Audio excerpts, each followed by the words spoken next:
The snow has been coming later and later these last few years. I sip my coffee and stand at the window, watching the flurries eddy and swirl in the wind. Used to be that it would start snowing around Halloween and wouldn't end until late April. Nowadays, though, the snow comes after Christmas. And when it comes, it really comes. The blizzards used to last a day or two. Now they can go on for 4, 5, even 6 days. We're on day 6 now. I haven't left my seat at the window for any real length of time since day 3. I just keep watching, my eyes tracking the snow, my coffee spilling out of my shaky mug. There's almost no visibility outside. I can only see 100 feet in front of the house. I am painfully aware of this fact. Eventually, I see her. She's a silhouette at first, stumbling through the snow. Little more than a dark shadow that slowly starts to take shape. It doesn't even seem that she's making any progress. But she does.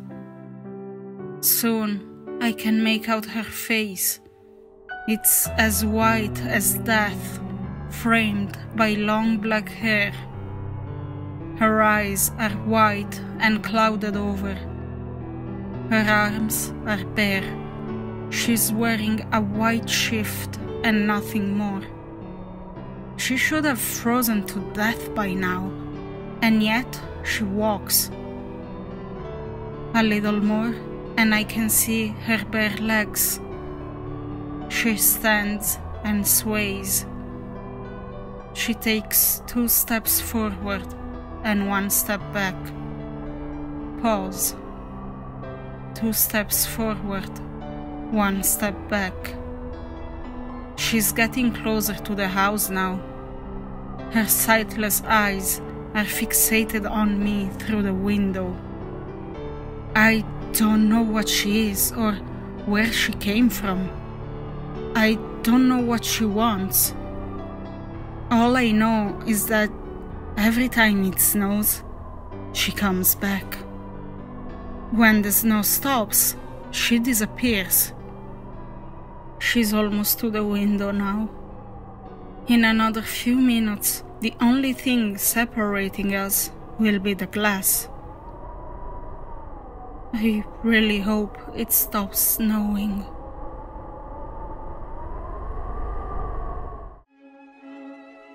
Oh, how she would sing. It's beautiful.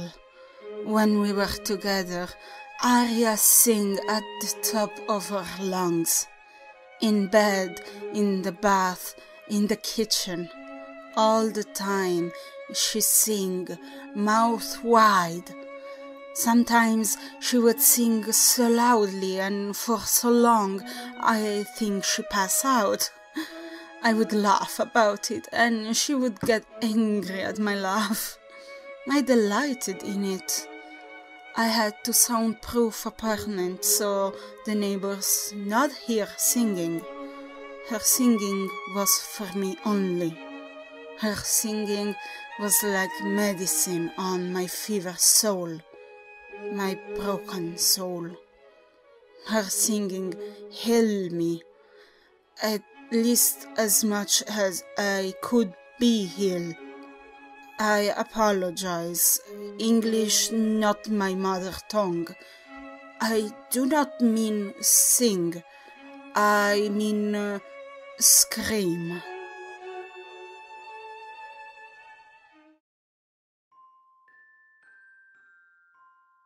It's creepy, Dan balked.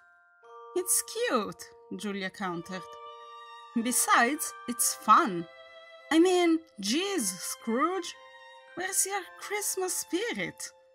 Dan picked up the doll and turned it over in his hands.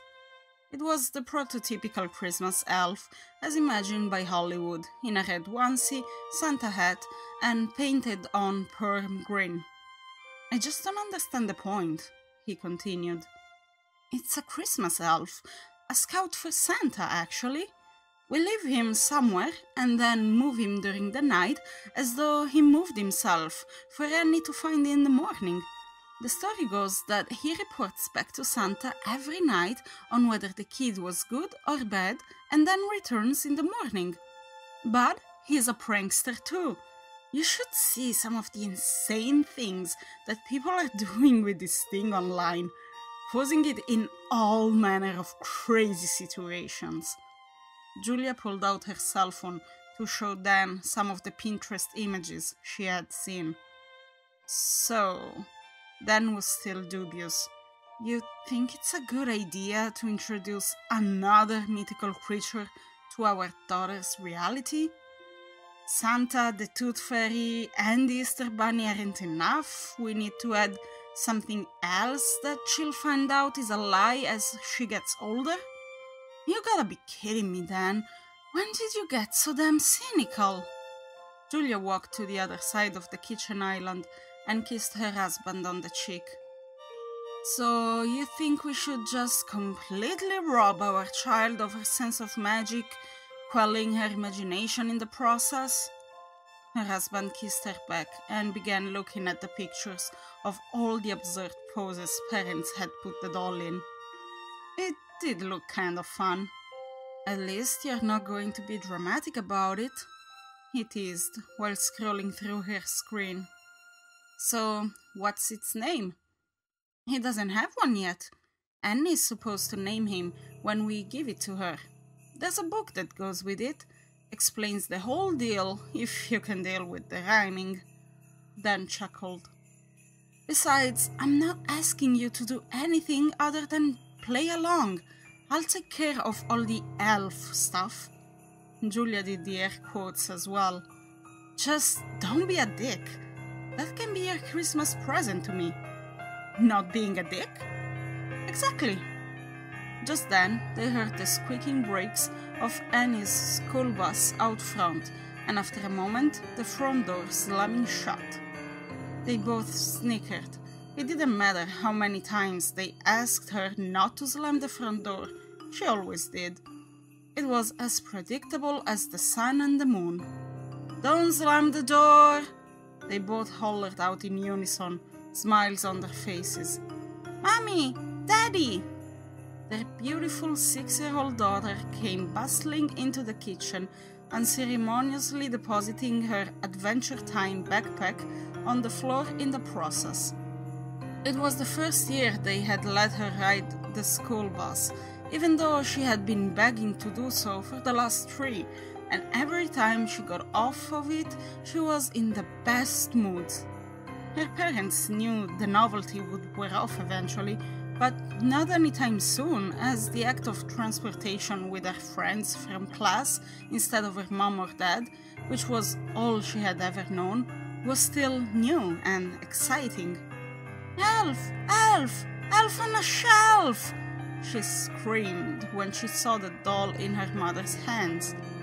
Both her best friends, as well as her cousins, all had the elf on a shelf last year, and she had been asking for one of her own for nearly 10 months since.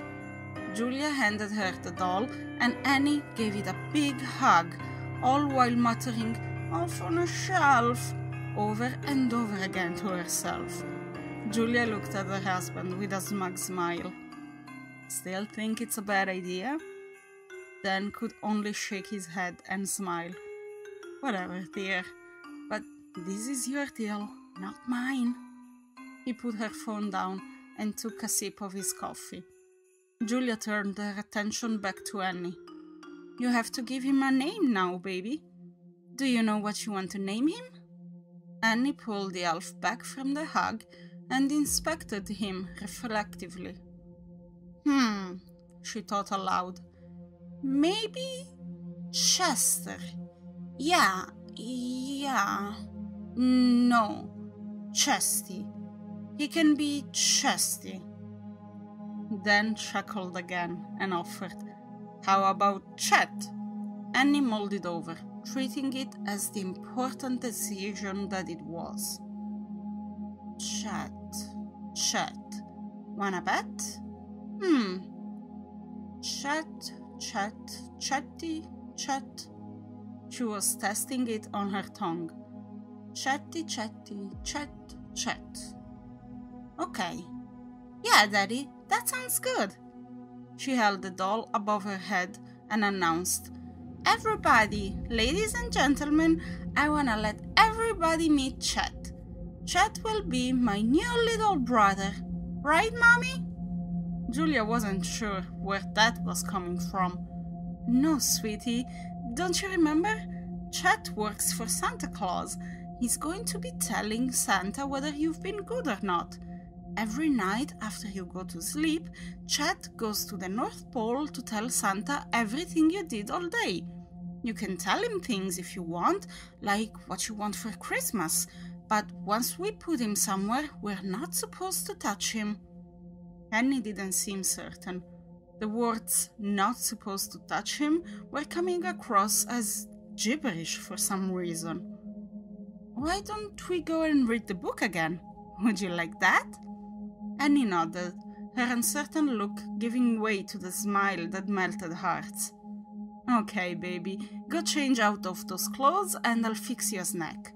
You can eat in the living room while I read the book to you again." The child shrieked with joy.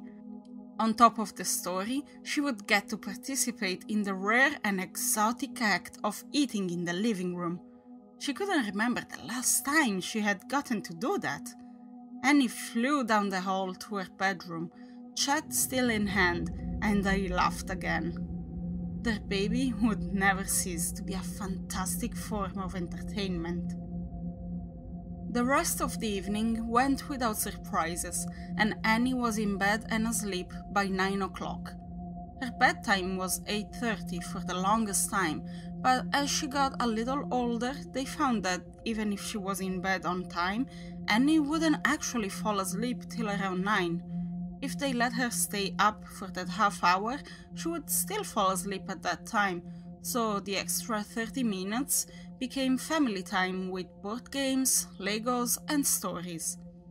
Green Eggs and Ham, read by Dad, brought the evening to a close. Julia, who had spent most of the day researching elf on a shelf tactics, was actually quite excited to play the game, and she already knew what she was going to do on this, Chet's first night in the house. The idea came from one of the first Pinterest pictures she saw. They had placed their elf next to a knocked-over bag of flour, little elf footprints tracked throughout the spill. It was the perfect combination of cute and mischievous. Maybe it wasn't Julia's idea, but this was just the first night. There was plenty of time to come up with some original ideas of her own. After a short hunt, she set up the bag and spill on the kitchen table and went to grab Chet from the fireplace mantel where Annie had requested he make his first shelf. It was actually a lot of fun spreading his little feet around in the flour, bringing back memories of the days when she played with dolls herself. In addition to the ones in the flour, she left little prints of flour all over the table and then placed Chet right in the middle. True, it was going to be a pain in the ass to clean the table tomorrow, but the picture she was able to put on Facebook made it all worthwhile. When Julia settled into bed with Dan, she had a huge smile on her face. She loved this kind of stuff. It was like playing Santa, except instead of one night a year, she got to do it for a whole month, leading up to December 24th. Dan turned off the lamp, and she couldn't wait until the morning to see Annie's reaction.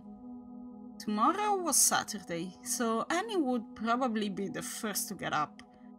Every other day, Julia would be the first to rise, but on Saturdays, she and Dan would sleep in, while Annie would entertain herself with her toys and coloring books.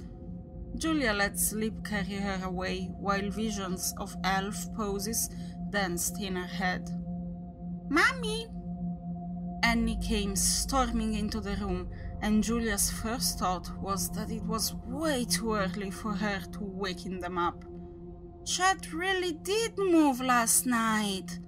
The young girl threw herself onto her mother's side of the bed so they were face to face on the pillow. "Is that right?" Julia was more asleep than awake.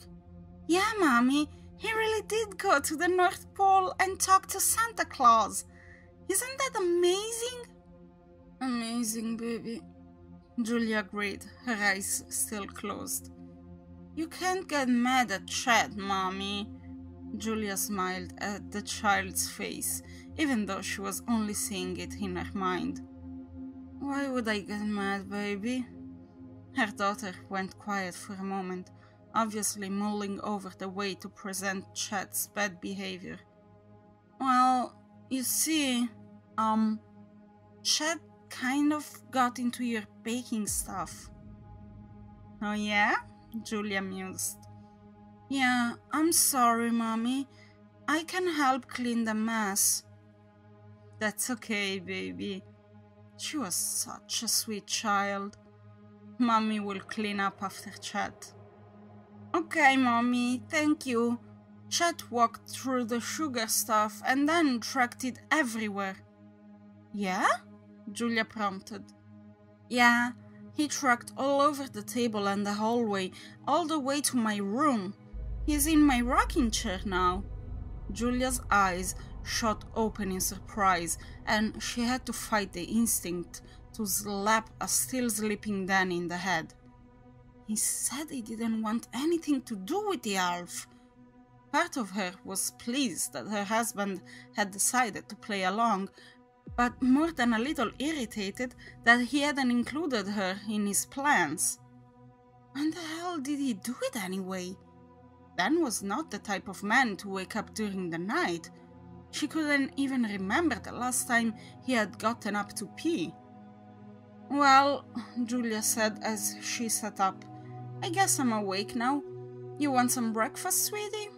Annie nodded in agreement, and the two went to the kitchen, leaving Dan to sleep. Julia was actually impressed with his work once she got a chance to inspect it. The footprints he'd made leading down the hall and into Annie's room were a lot more authentic looking than the ones she'd had prepared. It was actually remarkable how evenly spaced they were, like real footprints. This must have taken him forever.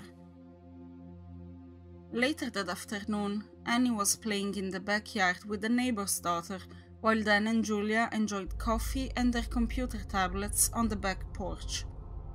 "You're not supposed to leave Chet in her bedroom, you know. He's supposed to be placed around the house so that she has to get up in the morning and hunt around for him." "Huh?" Dan said, looking up from his screen, her comments not registering in the least. "The elf on a shelf. You're not supposed to put it in the kids' room. It's like part hide and seek." "Okay, good to know." Sometimes inane comments came with the territory of marriage, and Dan just shrugged it off and went back to his news article. Julia wasn't prepared to let it go just yet. "So you won't put him in there anymore?" This brought Dan's full attention, and he was confused. "Why on earth would I put him in Annie's room? I already told you before that this is your gig, and I don't want to mess with it." It was Julia's turn for confusion. "Okay, then why did you?" "Why did I what?" "Sweetie, I got no clue what you're talking about." Julia was starting to get irritated. She didn't like it when Dan treated her like an idiot, which wasn't often. "Dan, the games are for Annie, not for me, and frankly, I don't appreciate it." She grabbed her coffee and stormed back into the house, leaving Dan more than a little baffled. It seemed a little early for it to be that time of the month, but Julia was starting to get up there in years. Maybe her cycles were shifting. That happens to women, doesn't it? The topic didn't come up again, and by dinner Julia had forgotten it, or at the very least put it out of her mind enough to move on with the day. The secret to a successful matrimony, after all, was all about holding the good thing closely while letting the not so good pass by the wayside. Give and take, compromise, and not holding grudges. These were the tenets of happy, long-standing marriages. Annie was asleep a little after 9, even though her Saturday bedtime was a little later, her internal clock unable to make the distinction between days. Julia grabbed Chet shortly after that and set about positioning him in a new location, once again getting some help from the internet. The elf ended up on the kitchen counter, next to an opened package of Oreos, sweetened crumbs of cookie and cream filling sprinkled about him. A little smear of chocolate beneath Chet's smiling mouth was the final touch. That is, if you didn't include the Facebook update. Pleased with that scene, Julia retired to bed with a Stephen King book, where Dan was already asleep. The man might have had a lot of issues, but falling asleep quickly and solidly was not one of them. He was a rock. A few chapters of horror later, Julia joined him. The morning seemed to come quicker than normal, a sign of quality REM sleep. Julia rose and jumped in the shower before Dan could gather his senses. Sundays were nearly as hectic as the weekdays, trying to get the family ready for church services on time. By the time she got out, Dan was greeting her towel-clad figure with fresh coffee and a kiss of genuine intensity. "Morning, sweetheart," he smiled. "Definitely a morning person. Saw that little mess you left in the kitchen last night. Got a bit of a middle-of-the-night sweet tooth?" It took a moment to register before she remembered the Oreos. "Oh, yeah, Chet. Pretty good, wasn't it?" Dan wrinked his brow. What?" Before she could finish the thought, Annie came running into their bedroom. "Mommy! Daddy! Chet is in my room again!" she giggled. "He likes to watch over me while I sleep." "Okay, baby," Dan said as he scooped up his daughter in her pink pajamas. "How about we get something to eat before we get dressed for church? Are you hungry?" Annie nodded gleefully. "Okay then, let's let Mommy get dressed." And then they were out of the room. Julia was dumbstruck. There were so many thoughts and emotions swirling around, she could barely take inventory of them all. Had Dan moved the elf again? Was he trying to play some type of game with her? It wasn't like him at all. Dan was a practical man who never went in for jokes and pranks. It wasn't his MO. What the hell was going on? After quickly dressing in one of the 3 outfits designated for church, she hurried down the hall to Annie's room. Just like the little girl said, there was Chet sitting at the very top of her toy shelves. Immediately, Julia knew it had to be Dan's doing, because there was no one else in the house that could even reach where the elf was at, although it made no sense. Why on earth would he put it up there? She was fairly certain that he understood the premise, and even if he didn't, her little outburst the day before should have been enough to keep him from meddling again. Seeing the Oreo mess in the kitchen only confounded her further. If he was going to move it, why wouldn't he clean up the cookies?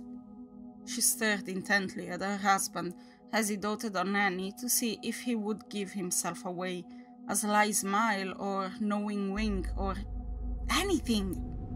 He didn't. She walked out of the kitchen and took several deep breaths.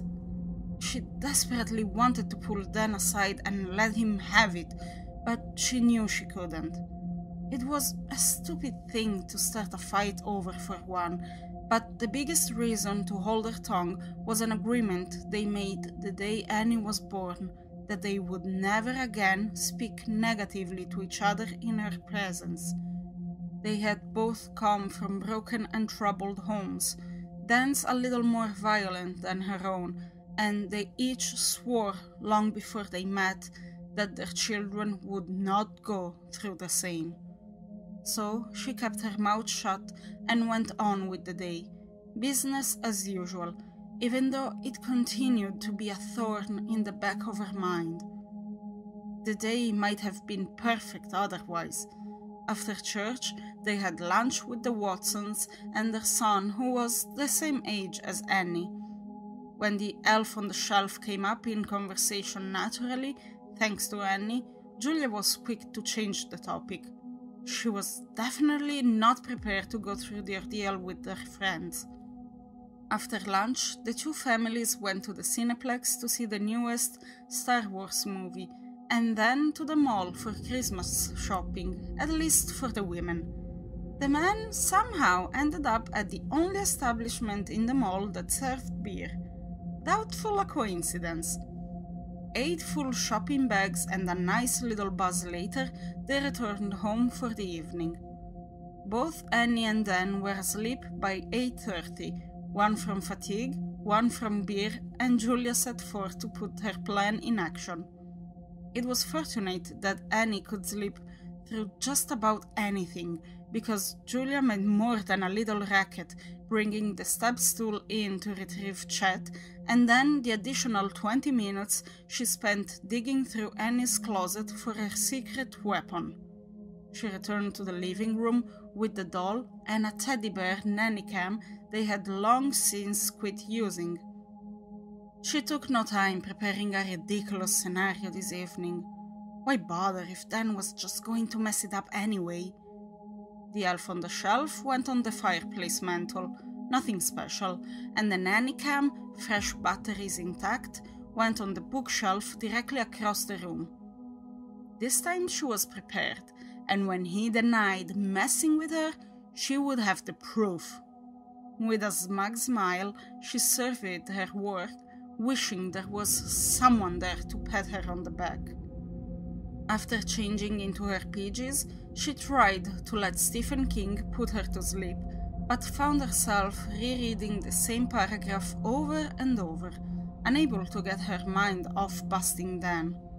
She was way too excited about catching her husband in a lie, albeit an insignificant one. Finally, she gave up on the killer clown and turned off her lights. Sleep did not come easy. Monday mornings were always a hectic tag team of getting both themselves ready for work as well as Annie for school. It was a fine-tuned routine, and one which didn't include going into the living room for any reason. Dan was always out the door by 6:30, while Julia would leave shortly after seeing Annie onto the school bus a little after 7. On the first step of the bus, Annie stopped and turned to her mother, waiting in the driveway. "Mommy, I forgot to look for Chet." "It's okay, baby," she urged her forward, afraid for a split second that the child would try to get back off instead. "You can look for him when you get home. I'm not going to touch him, okay?" Annie nodded in agreement while giving her mother a snow-melting smile before disappearing into the vehicle. Mrs. Weathers, the bus driver, couldn't help but to smile as well at the adorable exchange. Julia returned the expression as the bus pulled away. Usually she would have just jumped into her car and left, but now that Annie had put the thought in her head, she had to run back inside and see. Chet was, much as she expected, not on the mantel anymore. How the hell was Dan doing this? He may have been a heavy sleeper, but she was not, the slightest noise or movement able to wake her. She turned to the nanny cam only to see an empty spot where the teddy bear was the night before. "What the hell?" she muttered to herself. Chet was nowhere to be seen. probably back in Annie's room again. Julia started down the hall to her daughter's room when something on the floor next to the hall closet caught her eye. It looked like a little chunk of hair. Upon further inspection, it was fur, brown artificial fur. She turned it over in her fingers, wondering where it came from, when she thought she saw a bit more sticking out from beneath the closet door itself. Slightly apprehensive, she opened the closet and threw on the light. What she saw froze her in place while her mind struggled to comprehend it. It was the teddy bear, or rather what was left of the stuffed animal. It had been ripped to shreds, its stuffing strewn about. The camera, which was previously lodged in the bear's head, lay on the ground next to the fabric carcass, smashed into several tiny pieces. Next to that was Dan's hammer, which normally hung on a hook in the garage. The whole scene seemed so out of place and unnecessary. This was not the sort of thing Dan would do, not in a million years. This was something on an entirely different level. This was sick. Slowly, she closed the door, trying to erase the image from her mind and uncertain of how to proceed. Chet wasn't in the closet, so Julia returned going down the hall to Annie's room. He was there. Chet was sitting on Annie's bedside table, arms draped over her alarm clock. Didn't she say she forgot to look for the elf? How on earth could she have missed this? Annie was the quintessential precocious child, full of curiosity and questions. She had an amazing eye for details, constantly pointing out things Julia overlooked. It was totally unlike her to have not seen Chet. Of course, it was possible. It was morning after all, and she would have been very motivated by the routine and the excitement of the school bus ride. It was just so unlikely. Julia picked up the doll and looked at it with disdain. For the first time since she was Annie's age, she wondered if it was truly possible that an inanimate object like this toy could be alive. "You're losing it, girl." Maybe. Maybe she was going insane, but what were the alternatives? Then, the love of her life and the father of her child was playing some kind of psychotic mind games with her? Annie was somehow getting up in the middle of the night herself and placing the elf in places she could never reach on her own? No, it was actually easier to accept that a possessed toy had been brought into their home. Annie's clock said 7:20. She was already late. "Shit, I don't have time for this," she told to no one in particular. Unsure what to do with Chet, she ended taking the elf to the study and locking it in the top drawer of the desk she and Dan shared, but which really only got used when they did their taxes. She put the key in her purse, gave the desk one more sideways glance, and then was out the door. An hour later, she was taking dictation and the entire situation was out of her mind. The day probably would have passed as average had she not received a call from Annie's school just after lunch. She wasn't feeling well. The school nurse said it was a slight fever and nausea, and that a strain of flu had been going around the kids lately.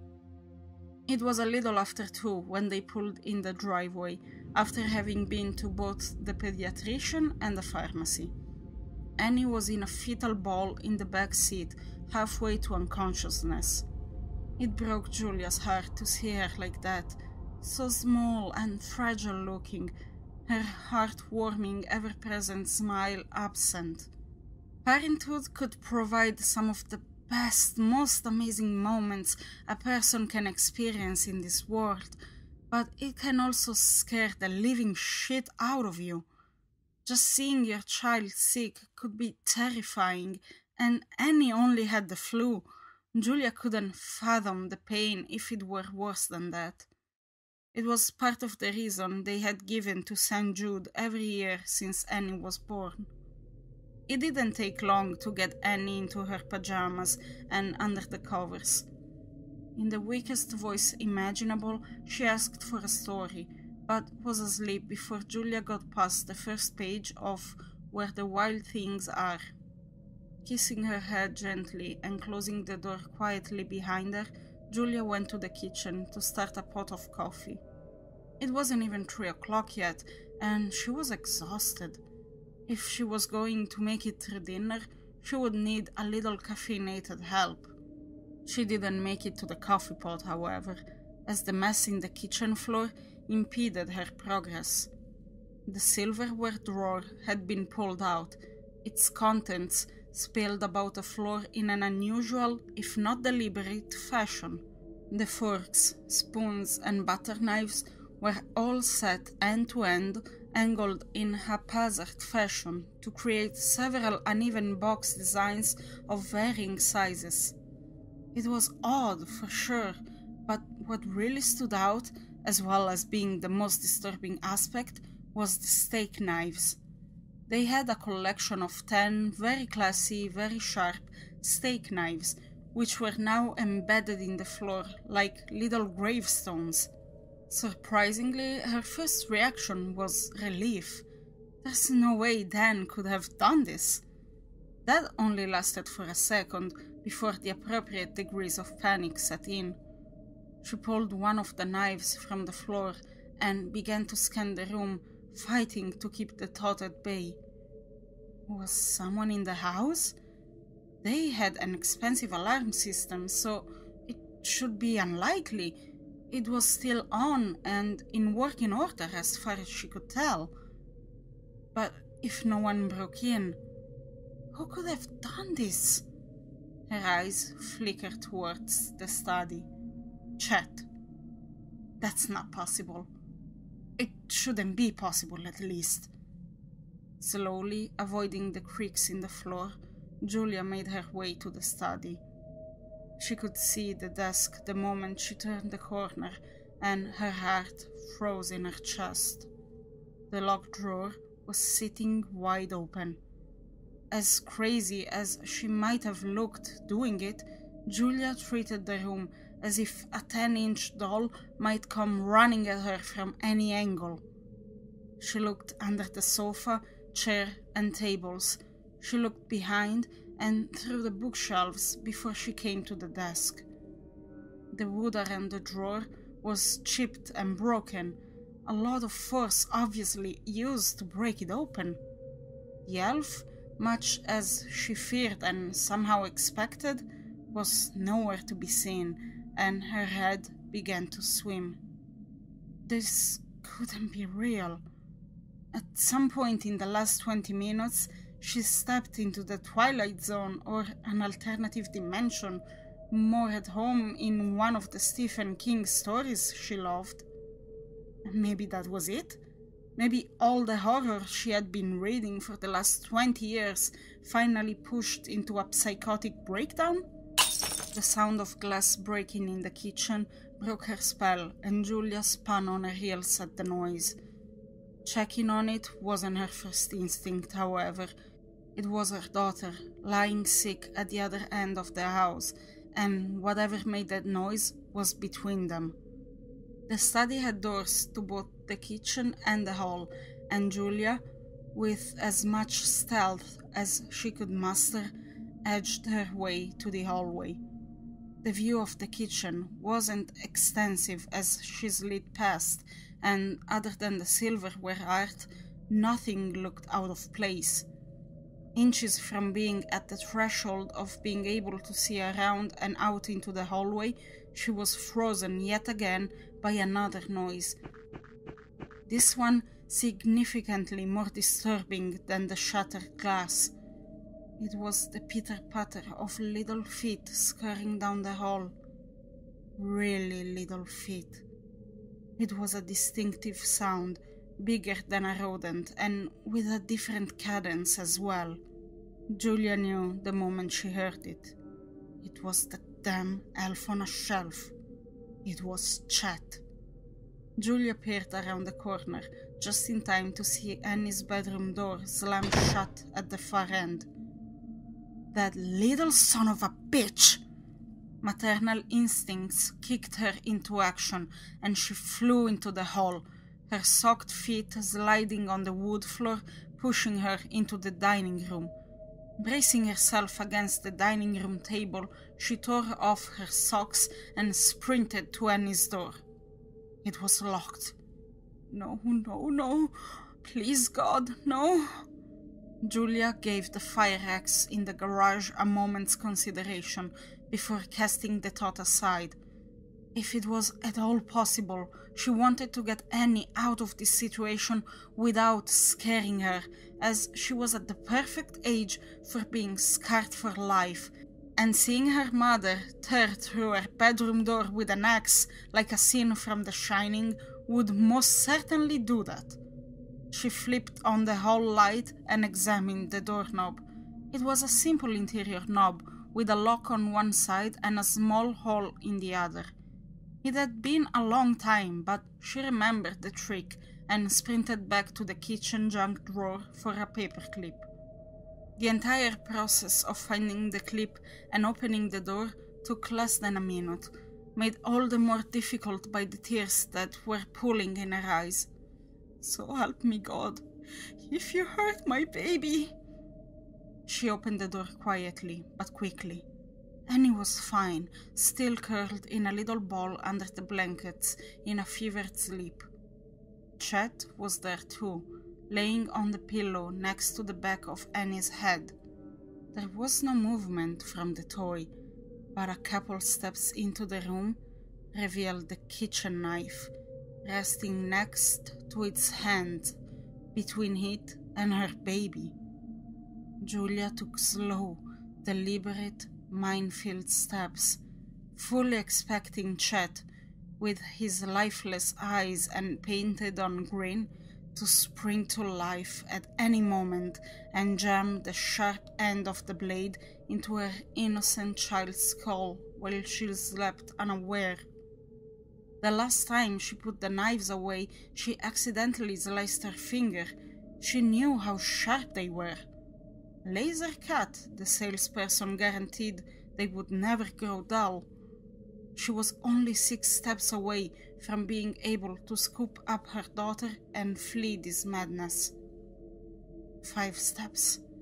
Annie's medicine had a sedative effect, and her breathing was deeper than usual. 4 steps. A dog barked somewhere right outside, and Julia flinched with some primitive sense that noise would set the nightmare in motion. Chet just stared at her. 3 steps. So close. Would she be able to get Annie off the bed before Chet could hurt her? The logistics began to trouble her. Annie was under the blankets. They could be an obstacle. It might be better to go for Chet instead, throw herself on the elf and the knife before he could put it to use. How strong could he really be anyway? 2 steps. Was that movement? Were her eyes just playing tricks on her, or did the toy just twitch? Julia was expecting the creature to come to life. With such intensity, it was quite possible her mind was playing tricks on her. 1 step. Julia was at the foot of the bed now, with a decision to make. A decision that needed to be made quickly. Annie or Chet. Damn it, woman! Decide! Several precautious seconds ticked away before she made up her mind, but she finally did. It was going to be Chet. Fuck that elf! Her muscles tensed to spring as she planned on launching herself full bear on the demon toy. The next few seconds happened so quickly it would be hard to properly piece them together again later when she would try to remember. Chet did move. As if sensing her resolve, the elf's head twisted to the side to make eye contact with Julia. If it had actual eyes.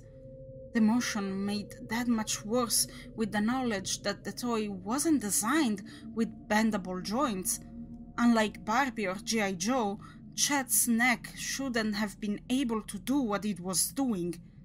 Their gaze lasted only a split second when the front door of the house came flying open. It was Dan's signature move, which he stole from Cosmo Kramer the first time he saw it, and continued to utilize long into syndication. People under 20 had no idea why he did it. Lucy! Dan was doing his best Ricky Ricardo, obviously in a good mood. I'm home!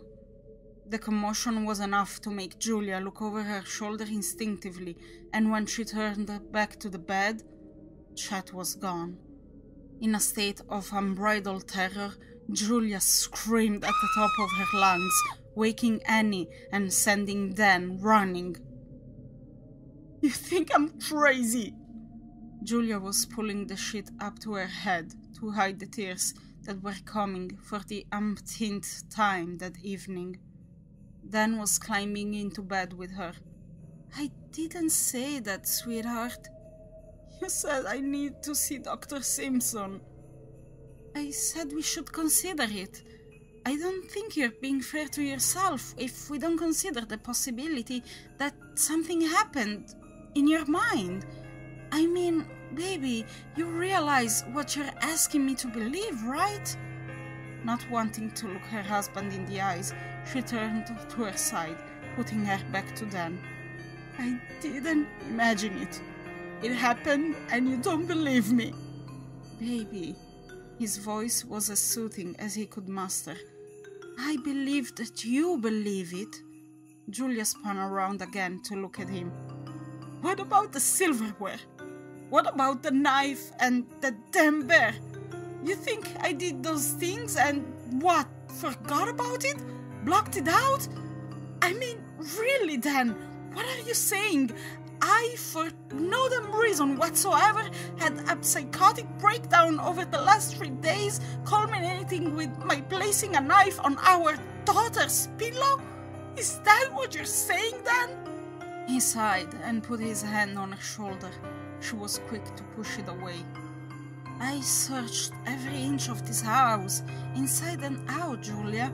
There is literally, and I do mean literally, no spot that I didn't look.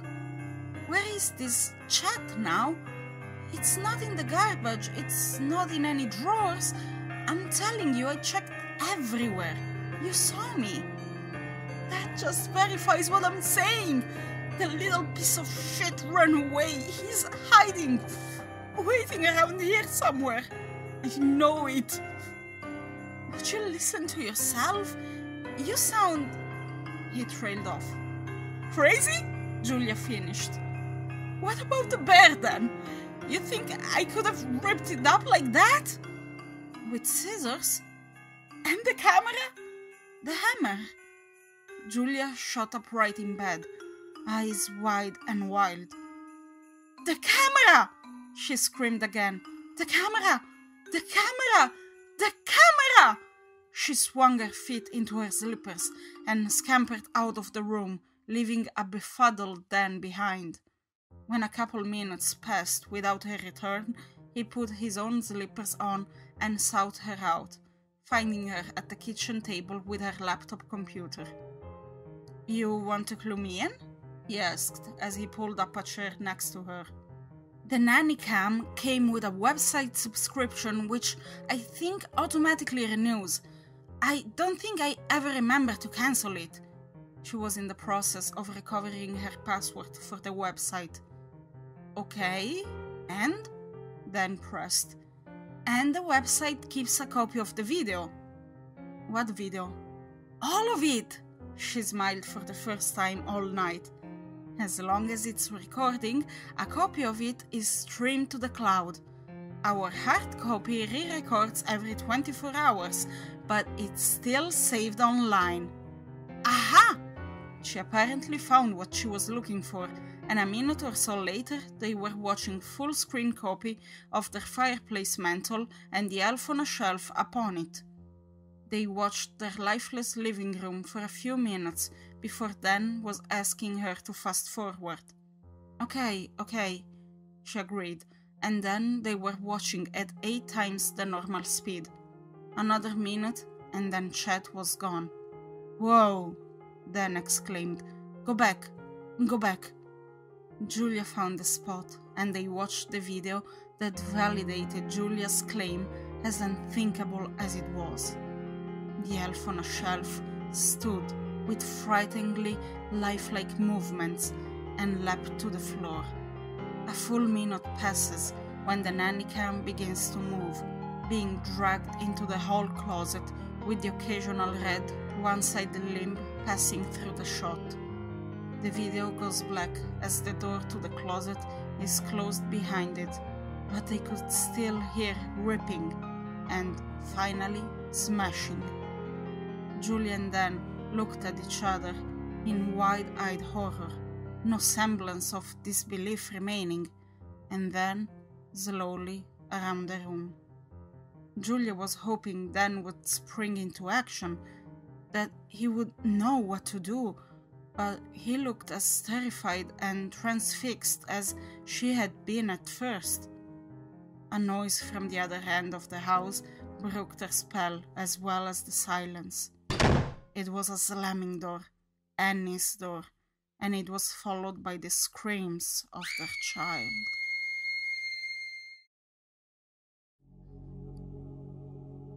The well takes as much as it gives. When 10-year-old Parker proclaimed he wished to be an astronaut and tossed in a quarter he'd ripped out of little Tommy's pockets, he got what he wanted. He found himself on board of a rocket ship, but red lights were flashing, and he kept hearing someone's panic screaming about issues with re-entry as the cabin got hotter and hotter. When drunk Mr. Diaz, whose knuckles were still bloody where they connected with his wife's face, flicked a penny into the well, sneering he wanted to be the richest man on earth, he got what he wanted too. He opened his eyes onto an exquisite view of the New York City skyline from an extravagant penthouse, just in time to feel the robber's knife tear through his back. The well gives as much as it takes, and little Tommy and Widow Diaz had made wishes too.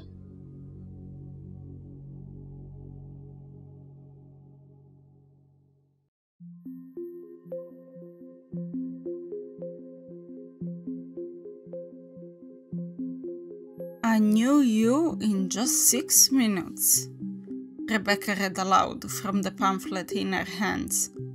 That's right, said the man behind the do-over booth, who'd introduced himself as Tim, or Tom, she couldn't remember which. And that's it? 6 minutes and you're a whole different person? Well, there's a little more to it, he said. The mental easing, erasing, and reprogramming necessarily only take 6 minutes. For the next 48 hours or so, our technicians induce a deep healing sleep, while the logistics team sets up your new habitat, new apartment, wardrobe, temp job, or education according to your preference, and schedules a meeting with a do-over starter friend. And what about my old life? Will I remember any of it? We've never had a relapse yet, Tom said, beaming. Our starter friends are first-rate undercover tour guides to your new life. They're specially trained to keep you away from any triggering material for the first month or so. They'll introduce you, organically of course, and without blowing their cover, to a whole new suite of hobbies and experiences before taking a job across the country and gradually cutting off contacts. You'll be a bit disappointed to lose such a good friend, of course, but eventually they'll fade and you'll be left seamlessly integrated into a whole new you. You'll remember nothing of the life you left behind. We even disguise our billing by distributing it across innocuous little paycheck withholdings. It'll be line itemed as local taxes or service and processing fees or something like that. Rebecca turned the pamphlet over and over in her hands. And the 6 minutes? What's that about? Well, and understand, this is a tried and true procedure, but the fact of the matter is your brain has to be effectively turned off for the programming to take hold.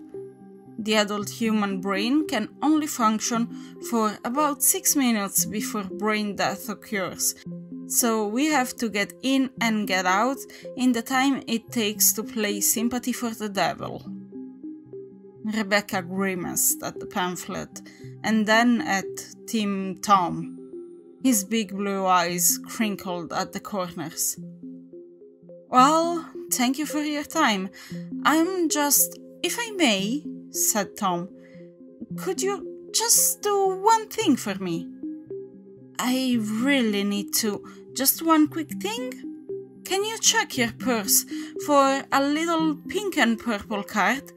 Looks something like this? Tom held up a rectangular business card with a row of black dots at the bottom. Rebecca opened her purse and flipped through her credit cards.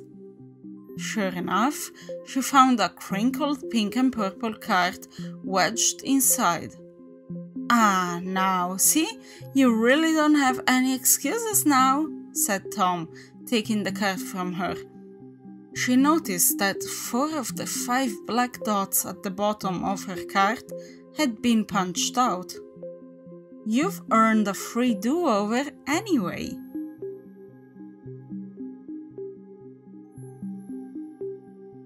Hello, my bookworms. Did you like that story? If you do, check out Dan Hilliard, who graciously gave me a copy of his book titled Bittersweet, 14 Macabre Tales of Love and Loss, and invited me to share some of his short stories with you. I read almost all of them, and let me tell you, it's worth purchasing, so head over to the Kindle store now, link in the description. It's only $3.40 anyway, and if you like it, leave a review, as that helps tremendously small authors. Wish you a good weekend, and never forget that it's in the dustiest books that you may find the best stories.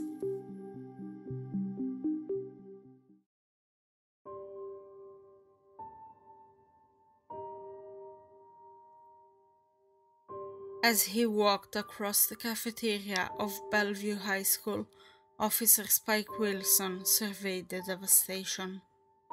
16 dead and 22 injured. Even a police officer of his experience was a little shocked at the damage that can be done by someone with an automatic weapon and an axe to grind.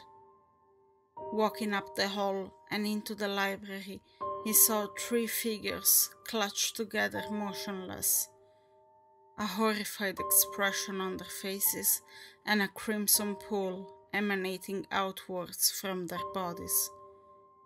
Having seen enough, he turned on his heel and trudged back to the hallways, his radio crackling as his boots crunched the shattered glass beneath. Officer Wilson made his way down the corridor to the central hallway, which crossed the center of Bellevue High. The debris and carnage from the shooting covered much of the school, but the central hallway remained relatively untouched. The hallway was decked with trophies, plaques, penance, as well as sports team and classes from years past. All of this was enough to bring a tear to his eye. Glancing towards the end of the corridor, he saw the banner which had greeted him upon his arrival. Bellevue High School Reunion, Class of 1996. Beneath the banner showed individual photos of every student who had graduated from the 1996 class. Every student except him. Typical, he mumbled to himself. Typical that I would be forgotten at my own fucking reunion. Nobody ever gave a damn about me in this shithole school or in this shithole town. But I show them all tonight. As Spike sat down on the hall bench, his radio burst into life. All units, shooting at Bellevue High. Suspect is an armed police officer. He snapped his radio off his belt and smashed it against the opposite wall. Unbuttoning his holster, he heard the vague cry of screams in the distance. Well, I guess it's time to say farewell. Good night, Bellevue High.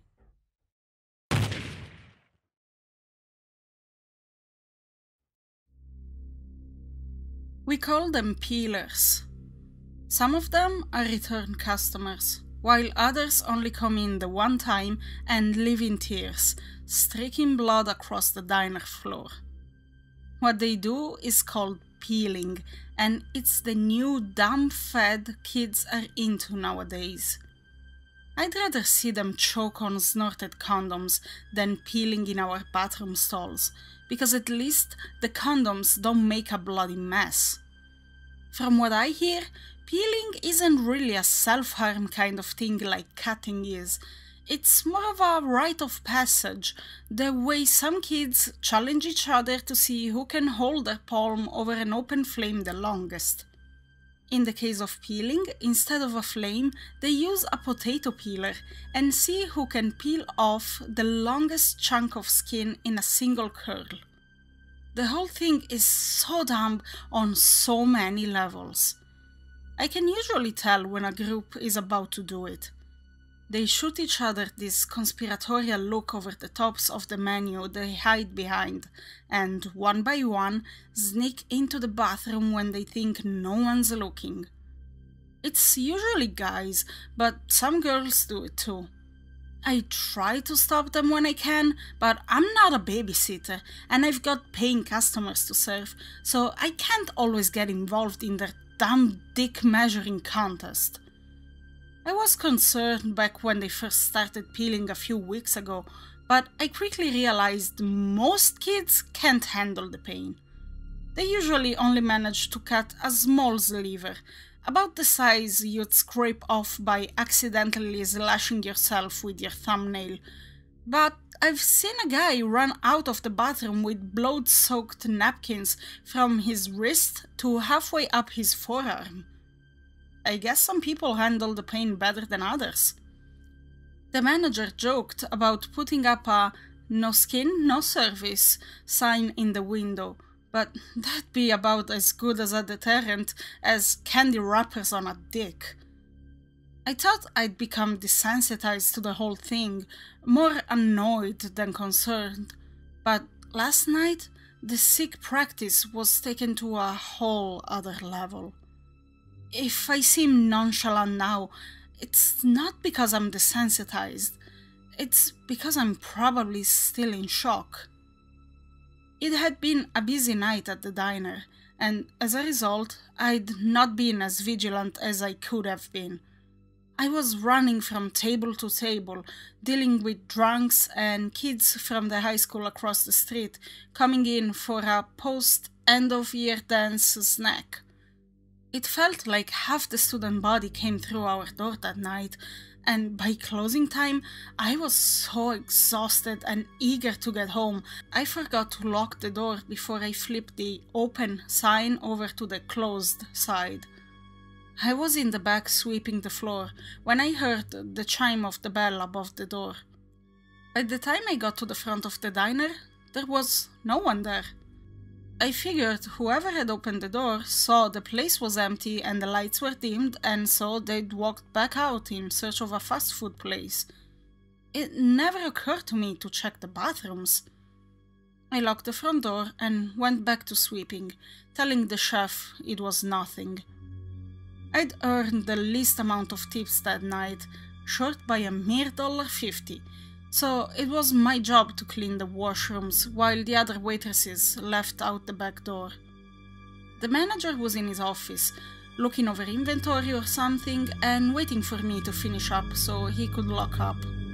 No greater motivator to go fast than to know your boss is waiting on you. I cleaned the girls' washroom in no time, and then hauled a large box of cleaning supplies into the boys' much dirtier washroom. The first thing I noticed was the potato peeler sitting in the urinal farthest from the door. Someone's mom was going to be very upset they'd lost it, I thought. On the other hand, it had probably been peed on all night, probably used as target practice, so it was best it never be used for food ever again. I scooped it up with a wad of paper towels and tossed it in the bin. That's when I noticed the brown leather belt peeking out from under the stall. Great, I thought. Look, if you're going to have sex in a diner bathroom, at least have the decency to grab your clothes on the way out. You have no idea how many socks and panties we have to throw away in a month. It's a lot. I wadded up paper towels again, because my hands are never touching anything that's been on the floor of that bathroom, and then reached down to take it. Is there even a way to describe what it felt like to lift it? It had the color and size of a belt, it was as heavy as one, but it didn't have the right thickness or rigidness.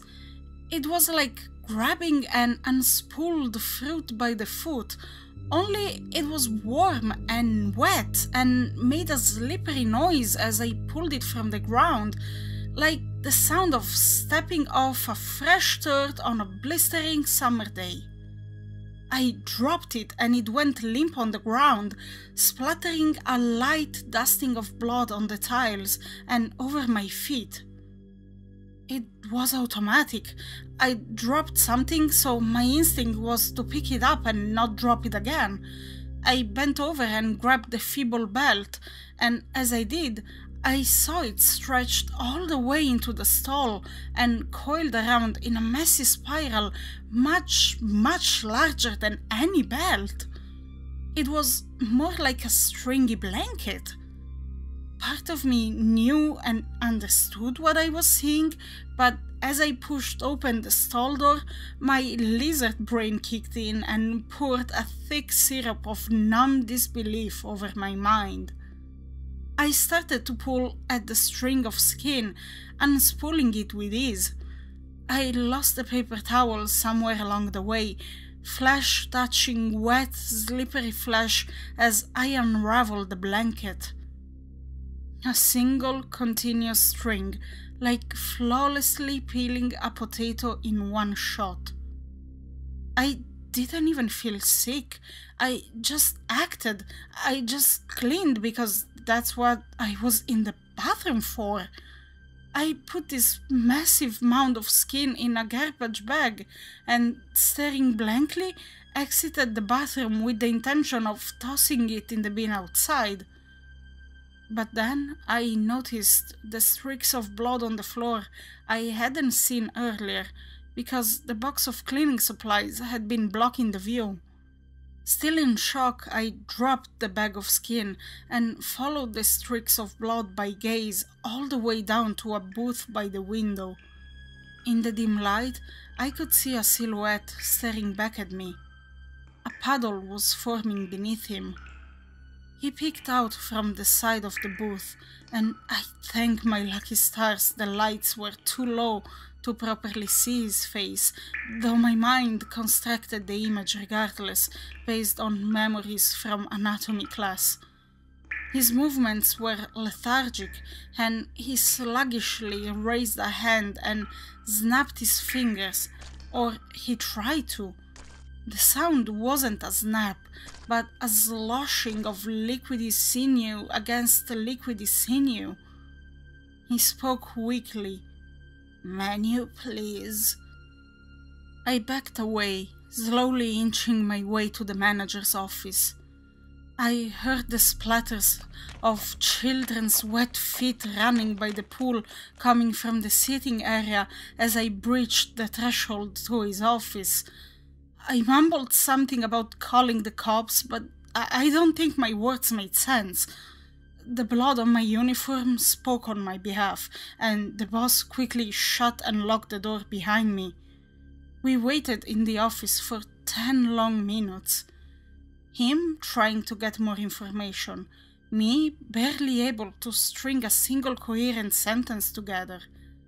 When the cops finally showed up, the skinless man was gone, leaving a trail of blood all the way to the back door. At least, he had the courtesy of taking his skin with him.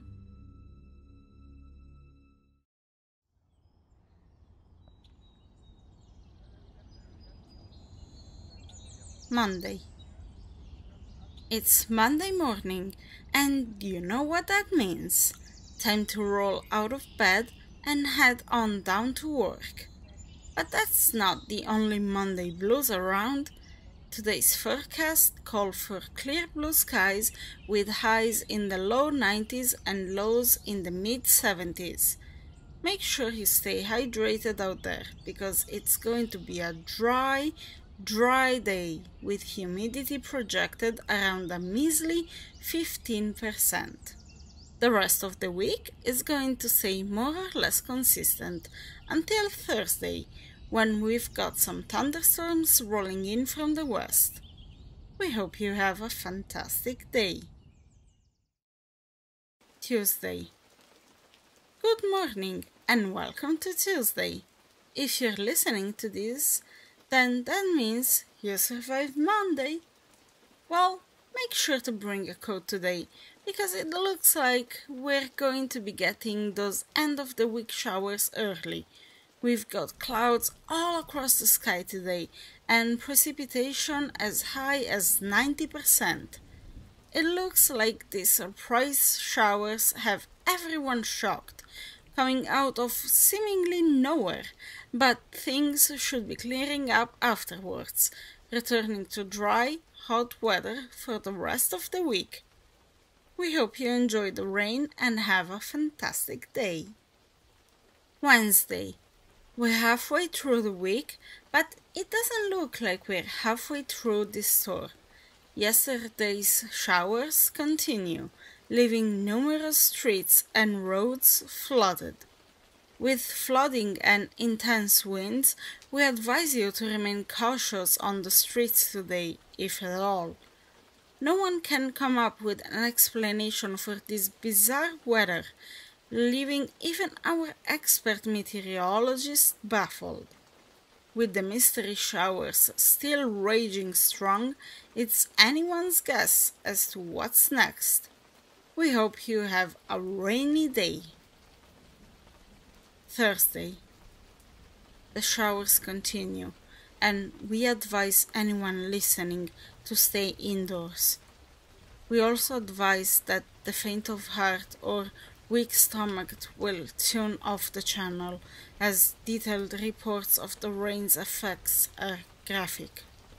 The rain seems to have become acidic in nature, as numerous reports are coming in, describing skin beginning to dissolve upon contact.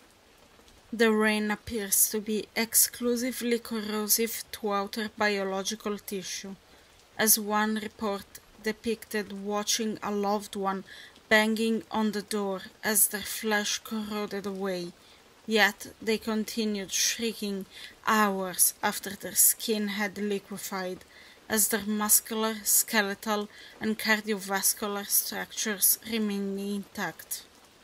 Again, we advise you to stay indoors. We hope you survive. Friday. Reports are now coming in of individuals sighting humanoid figures roaming the streets in the rain. This has led to said individuals assuming that the rain is no longer corrosive and venturing into the downpour, only to have their skin decompose mere moments later. We please advise you to ignore any entities you see outside. We hope you stay inside. Saturday. We advise you to turn off your lights. Be quiet, ignore the crying, and stay inside. They are not human. We hope to survive.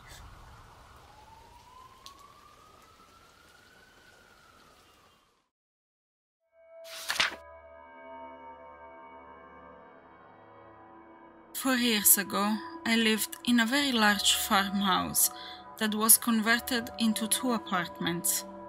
The house was known as the Old Boys' Home. It was used to house boys with behavioral issues, but was closed due to allegation of molestation. Anyway, I was living with my boyfriend and my 3-year-old daughter at the time. My bedroom had a large fireplace that had been boarded up and painted over. I decided to push my bed up against it one day while I was rearranging things. It was like a headboard. That night, around 1 a.m., I heard a small voice saying, "Mom, Mom, Mommy." I had sat up in bed but didn't see anything. So I reached over my boyfriend, trying to grab my daughter, and put her up in our bed. I kept feeling around, and I was still hearing the voice, but I couldn't feel her. My boyfriend woke up and turned the bedside lamp on, asking me, "What the hell are you doing?" I explained that Amelia was trying to get in our bed, and I was reaching for her.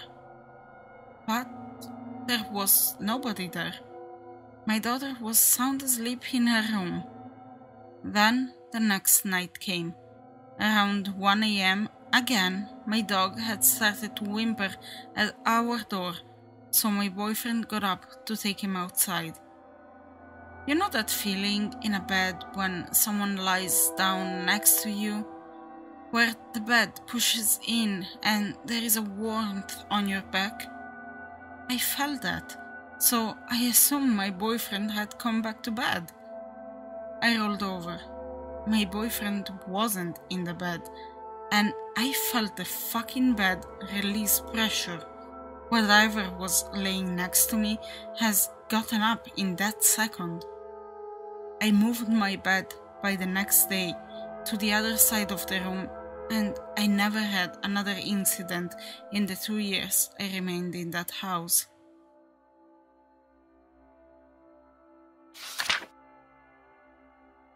Me and a friend of mine live in rural Ireland. We were going for a walk in the grounds behind a castle. As we were coming to the end of our walk, it was pretty dark, and we glanced into an area that has a well, and something caught our eyes. He stayed a bit further back, walked over and looked into the well, only to see 2 yellow eyes looking up at me and a sinister-looking grin from a girl with dark hair. Naturally, we ran like little girls. We were followed by this little girl all night. We went to graveyard and found her watching us while she sat on a tree. We went under a bridge a few miles outside of the village, and she was standing at the other end of the bridge and slowly started walking towards us. We both saw her every single time. Explanation is easy. We dropped a shitload of LSD and were hallucinating. Just fascinating that we both saw the exact same thing. I never told him what I saw in the well until he told me what he had seen. It matched. This just happened to me 2 days ago. I was walking into the house after work around 6 p.m, so it was already mostly dark, and suddenly the entire sky lit up bright green, and there was a super loud zap sound, just like a movie laser or something, right over my head. So loud that I hit the deck and then fucking tore ass back into the house. One of my roommates was cooking dinner and I was like, what the fuck, did you fucking see that?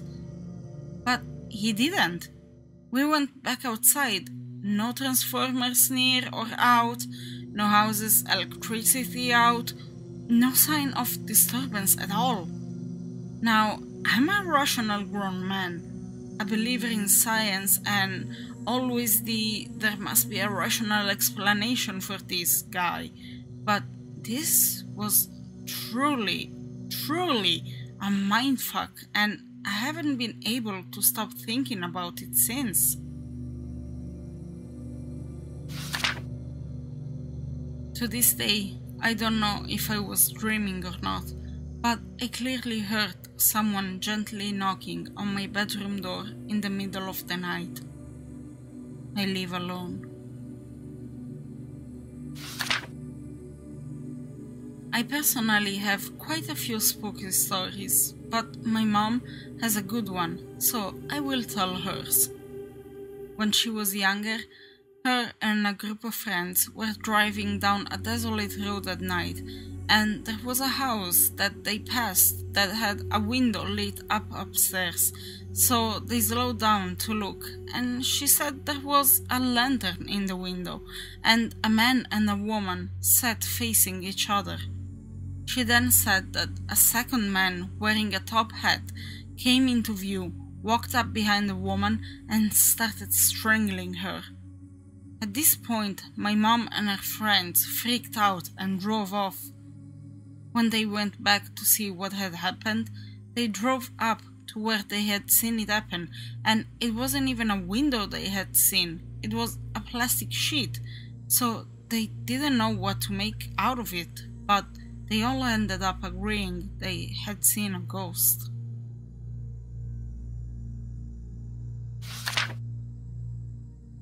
When I was about 10, 4 of our cousins lived with us, and I had 2 siblings, so that means there were 7 of us. We were in the family room, sitting in a circle, playing a game. My parents were out doing whatever adult errands they had that day.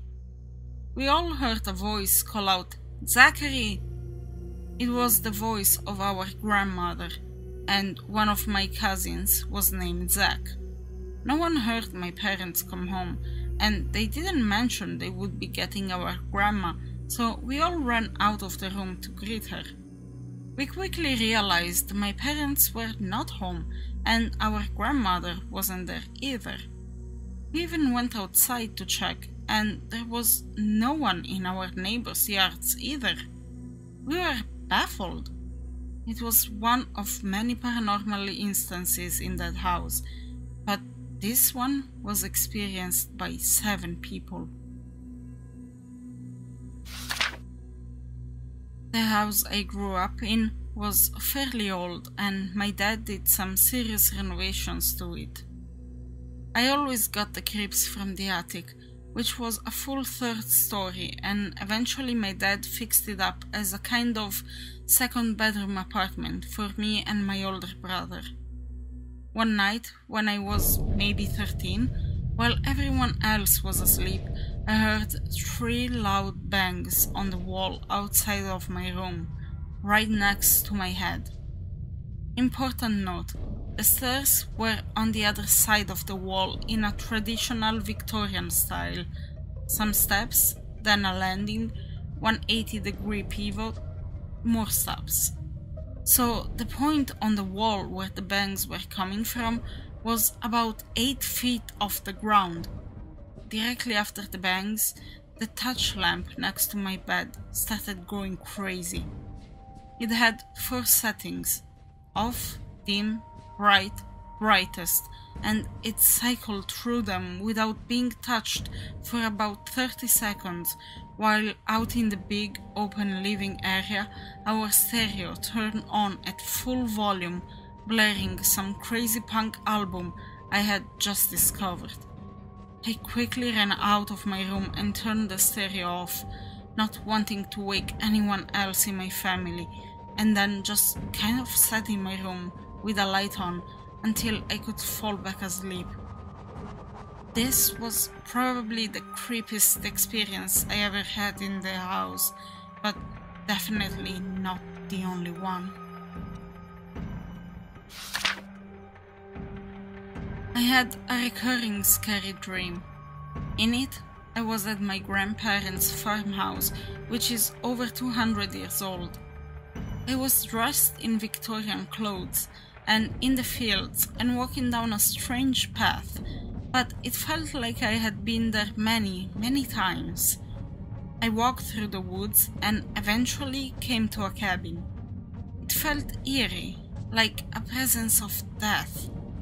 I opened the door and there was death all around me. Cries of children filled the air. I had this dream for months. I eventually ended up visiting my grandparents on spring break or something and decided to follow my dream's path. I ended up at a cabin. It looked exactly like in my dream. I was terrified.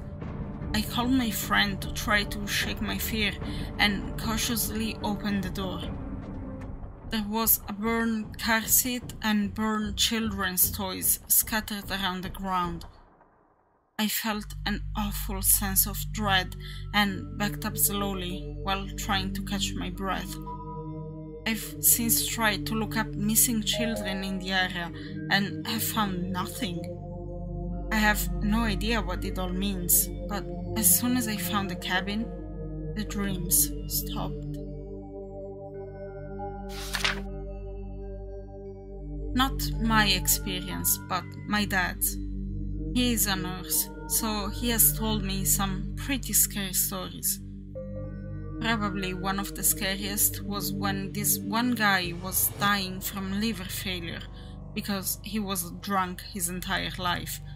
So there wasn't anything anybody could do except wait. Now, this guy was a hardcore atheist, according to my dad, and was not shy in making it known. So, when the guy began to pass away, suddenly he gripped the sides of the bed really tight and his eyes got really wide, like oh shit kind of wide, and he started yelling, "Don't let them take me," over and over again.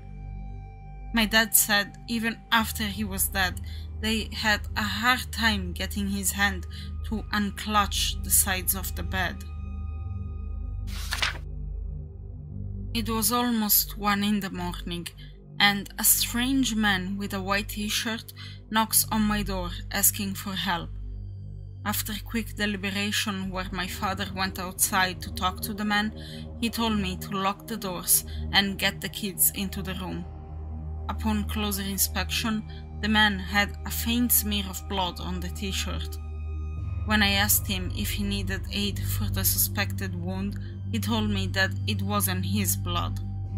5 minutes later, my mom calls the cops. 10 minutes later, when the cops came, it was an entire squad. I didn't get to see the action because I was inside of a bedroom huddling the kids into a circle while cop light flashed brightly through the window. I heard screaming from the cops to tell the man to stop, a barking canine and a loud boom, but it was most likely the taser. Afterwards, more cops came to clean the blood off our walkway, and because the man came to our house, we had the right to obtain an explanation. The man is a wanted serial killer from Georgia. I live in Texas. My family members tell this story about me that I have no memory of, where I had woken them up around 2 a.m. one morning because I was screaming for someone to come and save me. My parents had rushed out of bed and ran into the kitchen where I was standing, and my sister shortly followed after them. They said I was holding a knife, trembling and screaming for someone to save me as I was pointing it at my room across the house. My eyes had never been so wide, and I seemed to be completely awake but couldn't hear anyone. This had gone on for nearly 20 minutes, with my family screaming at me, too scared to come near me, until I had dropped the knife, put my arms to the side, and walked to my room, still wide-eyed, and fell asleep. This scared my entire family, and when I woke up the next morning to hear about it, I had no idea anything had even happened. I guess I just sleepwalk sometimes.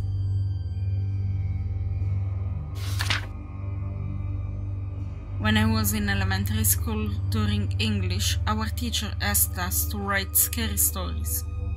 One girl wrote a story of taking pictures with a Polaroid and finding her dead grandpa in the picture. He had committed suicide in the garage, I think. The teacher said it was too dark, and why would she make that up? Well, the girl brought the picture in. My teacher took the photo with a face on that basically said, "Let me see this bullshit." Well, my teacher went white and sped walked out of the room. The girl went home early, and my teacher left early as well.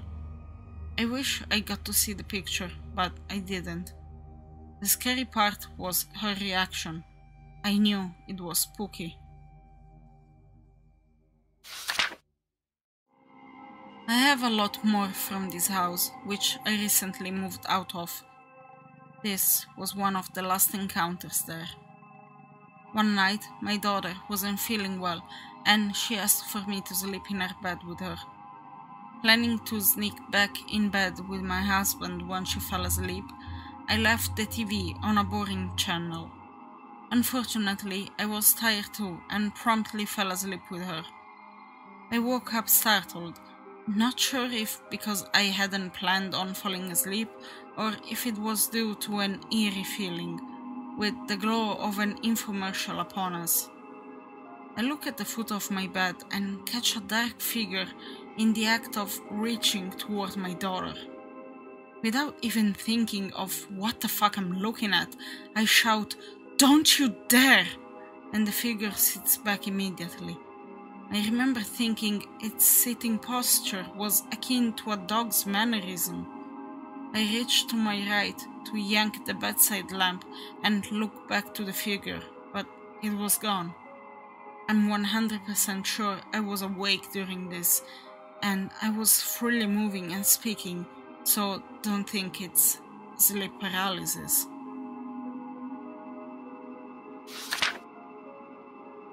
This happened when I was like 10 or 11. I had a weird episode of sleepwalking where I woke up out by the school I was going to at the time, naked, in the middle of fall. Only I wasn't quite awake. It was like my eyes were stuck shut.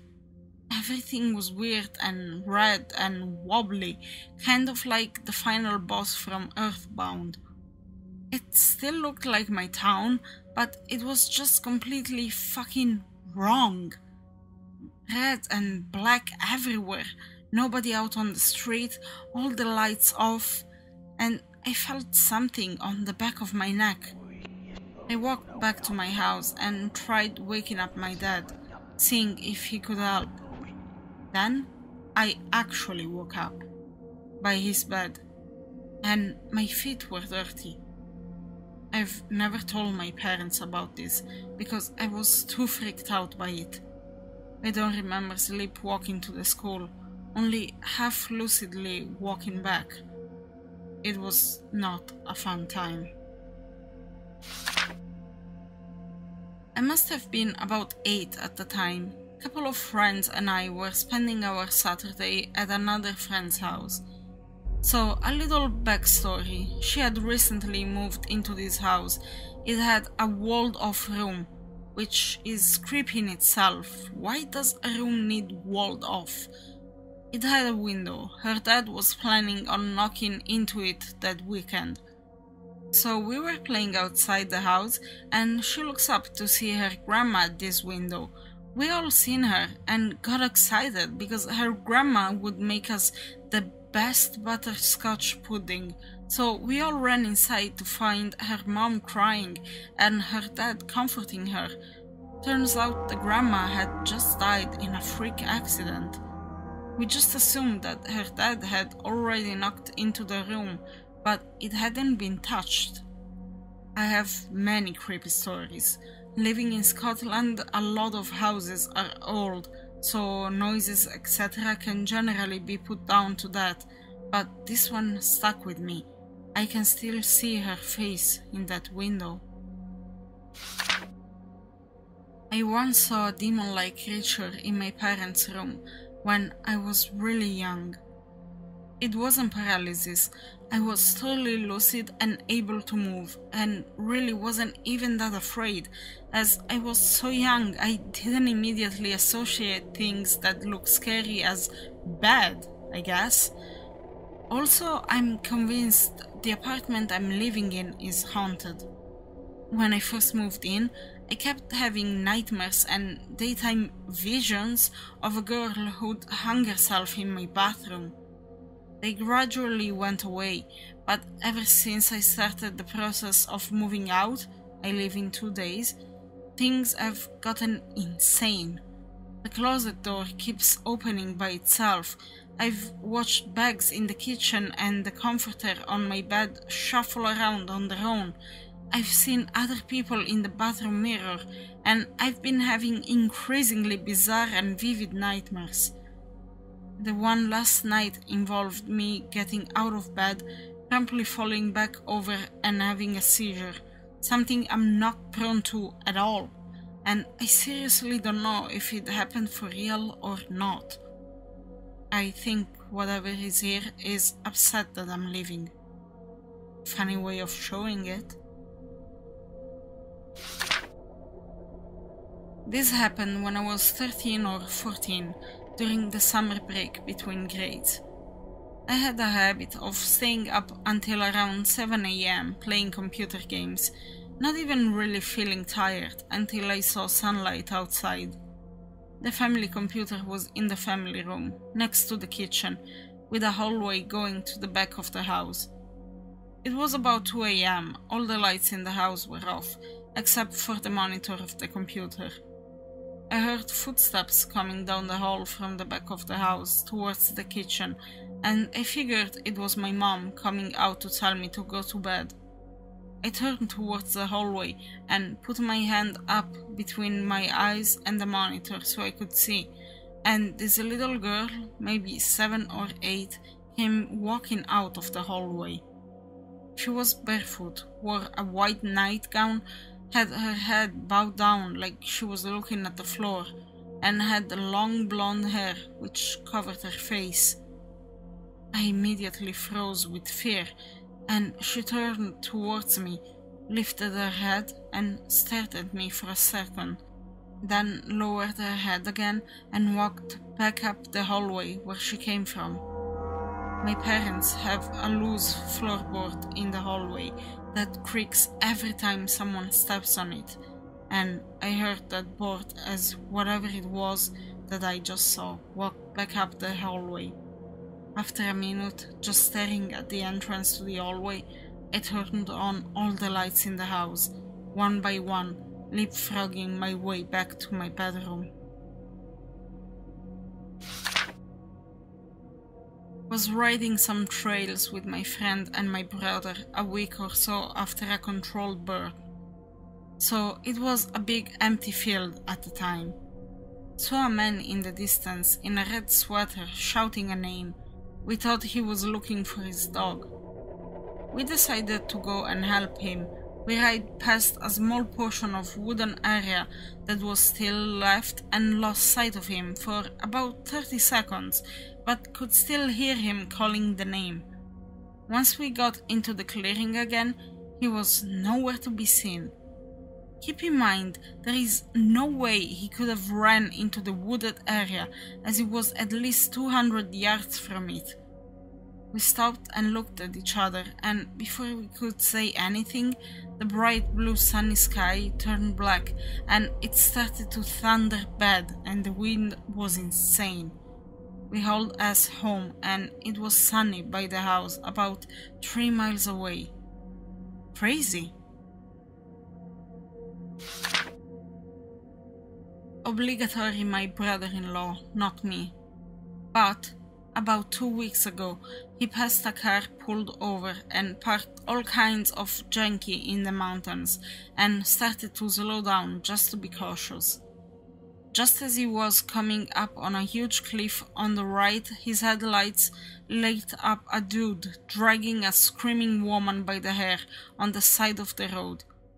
The dude looked him dead in the eyes, pulled the girl up, then pushed her hard into the path of his truck, then took off, heading back towards the strangely parked car. He had already slowed considerably since he saw the car, so he slammed on his brakes and stopped just in time, 5 feet in front of the woman laying in the middle of the road, then jumped out to check on her. She kept saying she didn't know the guy and I just asked him for a ride after, and wouldn't elaborate as to what after was referring to, so we're assuming hooker or stripper. She wanted my brother-in-law to just give her a ride, but he said that's a terrible idea and called the cops and waited with her. Pretty crazy, but the cool thing is his boss gave him a pass on being like 2 hours late for deliveries, which was cool. My grandfather was a truck driver at a lumber yard for about 25 years after World War II. He once told a story about how he and a co-worker both left at the same time from the yard. My grandfather would often go first and the others would follow, but the other guy insisted on taking the lead. So they're driving on the highway, full speed. His co-worker gets cut off by a car that just switched lanes without looking. He slams on the brakes.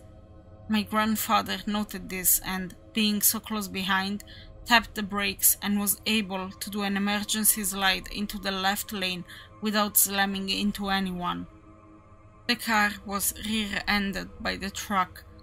My grandfather pulled over and came running back, only to find that the contents of the load, tons of lumber, shifted forward during the heartbreak and destroyed the cab, decapitating his friend in the process.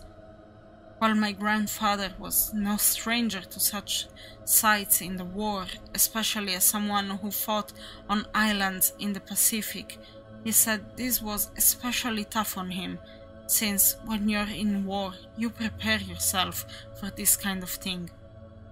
You don't expect something so gruesome in civilian life.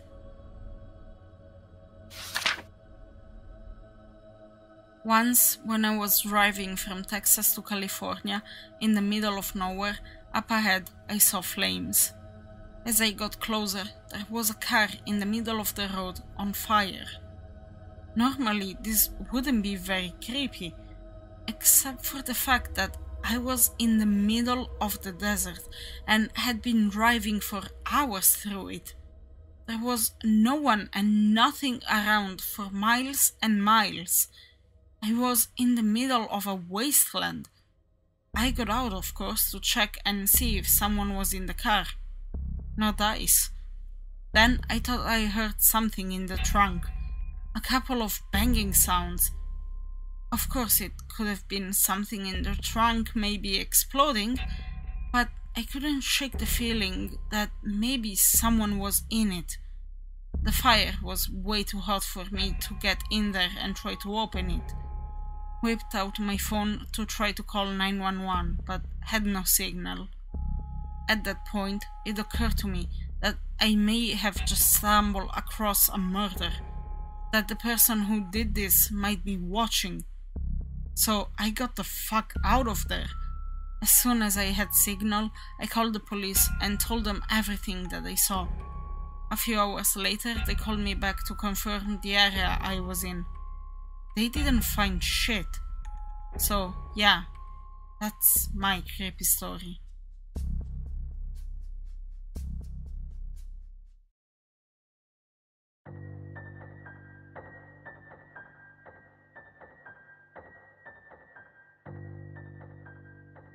This happened over 20 years ago. I was driving back home with my girlfriend at the time. It was Christmas Eve, and my mother's family used to hold a large celebration at my aunt's house in Estacada. This was my girlfriend's first time meeting my extended family, but she got on quite well with them. We spent the majority of the afternoon and evening talking, playing poker, opening presents, and drinking an assortment of adult beverages. My girlfriend had been quite inebriated by the time we had to leave. Therefore, I'd be driving us home. It was around 11 p.m. or so. I was driving my girlfriend's car along Highway 211. Now, this stretch of road is surrounded by farms and dense patches of forest, and parts of it are unlit. But nothing to fear, I grew up in this area, so I knew this road like the back of my hand. The both of us were just driving and talking away, just two young lovers making the most of our moment together. There is a portion of the highway that descends down an enormous hill before crossing Deep Creek. Surrounding both sides of the road are thick forests. There are no lights. The only thing we could see was the area directly in front of our headlights. I drove down the hill, crossed the bridge, and uphill through more forest. It's as the highway starts to flatten out that it happens. Something springs across the road so suddenly that I almost hit whatever it was. I slam on the brakes. I turned to my girlfriend and asked her if she saw it. She confirmed that she had, but she couldn't make out what it was either. Maybe it was a coyote, as they are a fairly common sight in this area. But something felt off about it. Whatever it was that ran in front of the car disappeared into the woods next to the road. Coyotes don't usually just dart out in front of cars. Not like that, anyway. So, for some reason, I decided to check it out. I turned the car around and switched on the high beams to better light up the forest in which this thing had vanished in. I step out of the car and walk towards the woods. I don't see anything, but now it feels perhaps I'd made a grave error. My heart is pounding and the hairs on the back of my neck are standing at full attention. But I still don't see anything unusual in the trees. Suddenly the car's horns blast. It's not a that you'd get if, say, your driver or passenger wanted you to hurry up and get in the car. No, this was a long blaring. I walked back into the car and asked my girlfriend why she leaned on the horn like that. She said nothing. Instead, she pointed to a spot about 50 feet from where I was standing. I looked over in that direction, and that's when I saw it. Surely, this was the thing that ran in front of our car. It was a man. He was completely naked. His skin was covered in dirt and mud, and in one of his hands, he was holding a hatchet. He looked back at us, and then he smiled and waved to us just before turning around and walking back into the forest. Needless to say, we got the hell out of there. Once we were safely driving again, my girlfriend explained what had just happened. While I was trying to look for the man in the area he initially vanished in, he circled back around and came out from another spot in the forest, beyond my car headlights. My girlfriend had seen something out of the corner of her eye, and that's when she saw him. Before she honked the horn, he was walking towards me, his hatchet raised as if making to strike me. We called the authorities once we got safely back home, but they never found anybody, or they did and just didn't tell us. But the officer we spoke to explained his theory. The man was obviously looking to ambush unsuspecting lone travelers for Lord only knows what reason. We all agreed that my girlfriend's quick thinking saved my life, as it let my potential killer know that I wasn't alone out there. I moved back into the area recently, so I now drive that highway often. No naked hatchet man sightings yet, but I can tell you that I'm definitely extra vigilant now, especially near Deep Creek.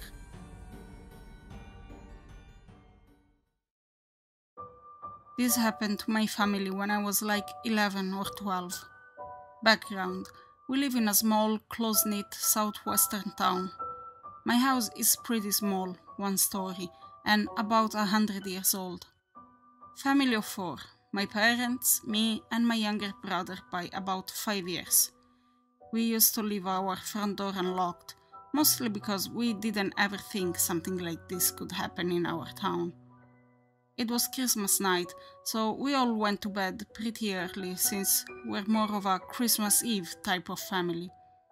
Me and my younger brother had each gotten $200 cash from my grandpa to help pay for summer camps as a Christmas gift, and it was sitting in my mom's desk drawer inside her very tiny office. At some point during the night, that money was stolen along with my mother's car, which was promptly crashed down the street. I was asleep on the living room couch, which is right next to our front door. Important note, our front door is loud. It's made of really old wood and is super heavy, and so it creaks almost every time you open it. Our 2 back doors were locked, so they must have come in through the front. So, basically, whoever it was must have walked within a foot of me to get inside the house. That's creepy and off-putting, but what really gets me is my mom's car. My mom keeps her car keys in her jacket pocket, which hangs inside my parents' bedroom on the wall across from their door. Again, you have to walk within a foot of my parents' bed to even get there.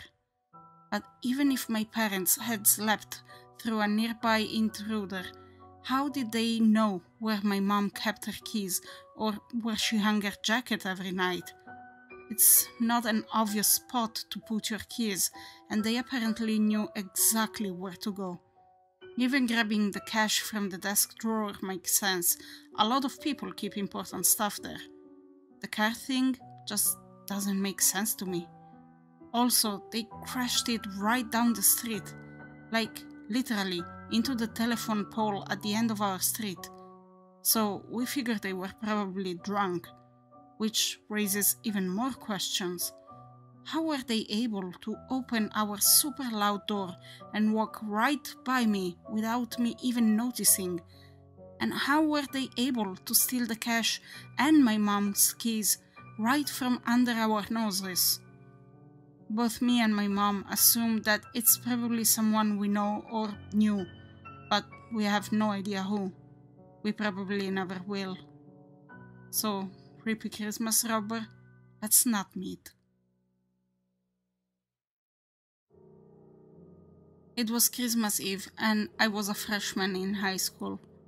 My family has been split up for some time, so normally we trade off of Christmas Day and Christmas Eve every year. And this year I had come home early from my grandparents' Christmas party while everyone else was at my aunt and uncle's celebrating at another party. When I was dropped off, my cousin offered to stay with me for a few hours, yet I declined. I thought I could watch some of my new DVDs and get some alone time in the house, which is a rarity. I had noticed an unfamiliar car parked on the street, but didn't think anything of it considering it was Christmas Eve. Probably a neighbor's relative or something. After I got inside, I locked the door, grabbed snacks, and started to settle down. I hadn't been home for more than 15 minutes when there was a knock at the door. I unlocked the door and opened it only a crack to see a man standing there. Dark hair, glasses, slightly overweight and dressed casually. He didn't look like much of a threat, but my stomach dropped. He asked, "I was wondering about the car outside. Is it for sale?" I told him I don't think so. "Is there someone here I can talk to about it?" I said, and quite stupidly I might add, "No, but you can come back another time," and shut the door and turned the lock as fast as I possibly could. He reached for the handle immediately and started pounding on the door. I heard a string of profanities and the pounding stopped. Terrified now, I was crawling on the floor to the phone, hoping he wouldn't be able to see me through one of the windows. Then I heard the noises. Our house had an open garage door, and it led through to the laundry room, where the door lock was broken and no one had bothered to fix it. Just then, I heard a man yell, and I saw the man through the window run to his car and drive off. My uncle had gotten him just in time and scared the man off. Who knows what would have happened if he hadn't made it home in time. Sadly, we didn't get the plate number and nothing ever came of it, but I'll never be home alone on a holiday again. This story takes place 4 years ago and it still haunts me to this day. It was Christmas night and my family were driving home from this fancy restaurant. I, unlike my family, wasn't tired, so the 45-minute drive seemed perpetual. On top of that, my little sister was constantly moaning about how her friend didn't get her anything for Christmas. After about 20 minutes of driving, my dad stopped at the gas station to get some cigarettes, and my sister, brother and mother all got out to pee. I stayed in the car as I had already gone before we left. Once they all left, I decided to play a few games on my phone. I looked at the car clock and saw that 10 minutes had passed, so I immediately wondered what was taking them so long. As soon as I peered out the car window, I saw a man staring at our car. The man startled me as I didn't know how long he had been watching. What made it even more unnerving is that he had a plain blank face. No expression was shown. It was hard to make out any features as it was pretty dark and he wasn't standing in an illuminated part of the station. He was about 5'9" and looked to be middle-aged. Once he saw me notice him, he started walking towards the car, and I'd be lying to you if I said I wasn't scared. Luckily, my dad came back with the rest of the family just as the man took a couple steps. My dad apologized and told me he had been in an argument with the cashier. I didn't care, I was just glad that my dad was with me. I took another glance at the man outside, and he was still staring, but this time he had an annoyed look on his face. We drove off, and for the rest of the car ride, I couldn't stop thinking about that man. This wouldn't have been too bad if it had ended there, but it didn't. Later that night, I was watching YouTube while everyone else slept, and luckily for me, a storm was raging over us. I enjoy storms, it makes me cozy as I'm laying in bed. I put my phone down and just enjoyed the ambience. That didn't last for long, as I heard something smash into the window behind me. I lurched forward and nearly fell out of the bed. I thought a bird had just smashed into the window. I parted the blinds, and what I saw next haunted me. I saw a man standing out by my parents' car, looking up at my room. I took a closer look, and I nearly had a heart attack. It was the same man that I saw at the gas station, only this time, when our eyes met, he grinned. Being the 14-year-old I was, I did the manly thing and screamed at the top of my lungs. My dad came running down the stairs and entered my room. "Why the fuck are you screaming?" he said. I told him about the man and I explained everything that had happened. My dad grabbed a baseball bat and told me to call the police. After 10 minutes, the police turned up outside our house and found the man in our shed. He got arrested, and that was the last time I saw him. The next day, my dad inspected the house, and we found the handle of our back door had been damaged, but not completely broken. This gives me an eerie feeling, as if he actually managed to get in, he could have harmed us or possibly killed us.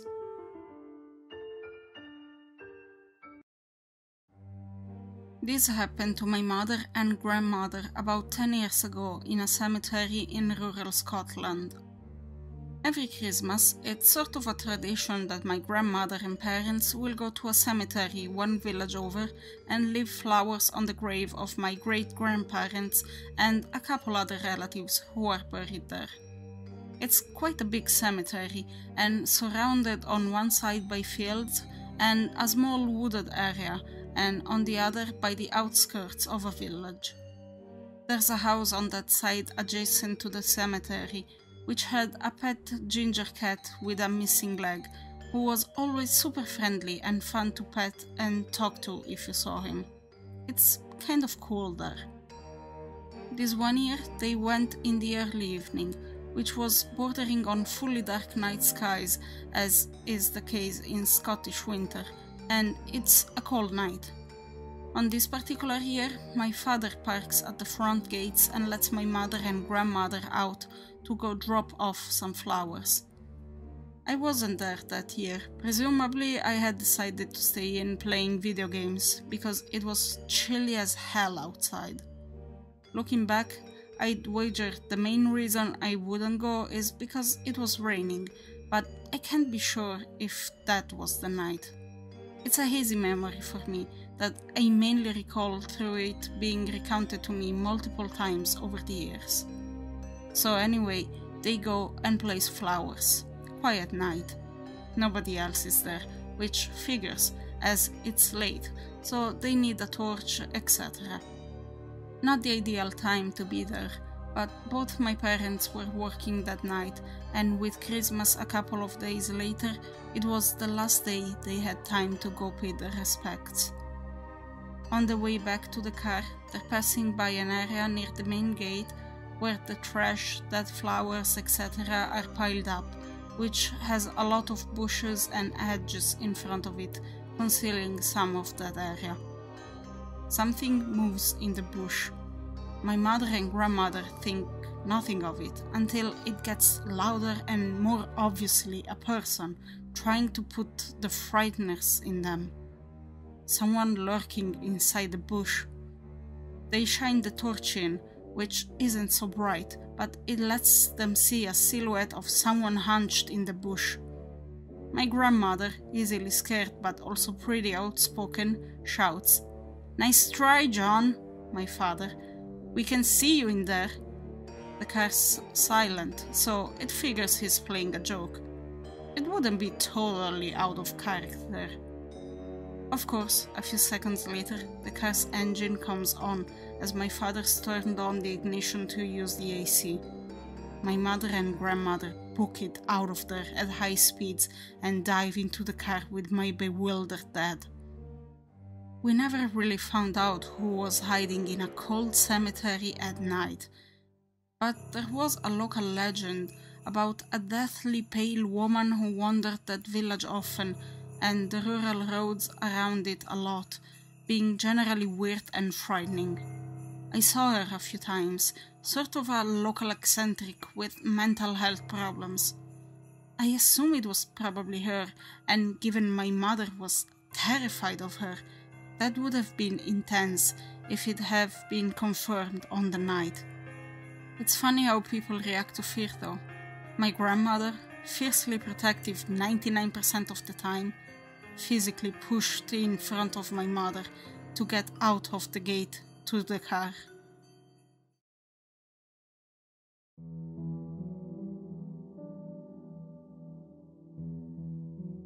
Toby, the homeless man who hangs out in the park, was the first to get them, as far as I know. He struggled with substance abuse, so it wasn't uncommon to see scabs on his face or a bruised arm near the vein. His red nose and pockmarked cheeks always looked sickly. I passed him almost daily when I ran, and would always stoop down and tuck $1 or $2 into his cup. When I saw him a few days ago, I stopped my approach and stared in horror. Toby was covered in what looked like large black boils. They were spaced a good 8 inches apart from each other. Glossy black semispheres protruding from his emaciated arms and sunken face, which seemed to barely cling to his skull due to his face's deteriorated muscles.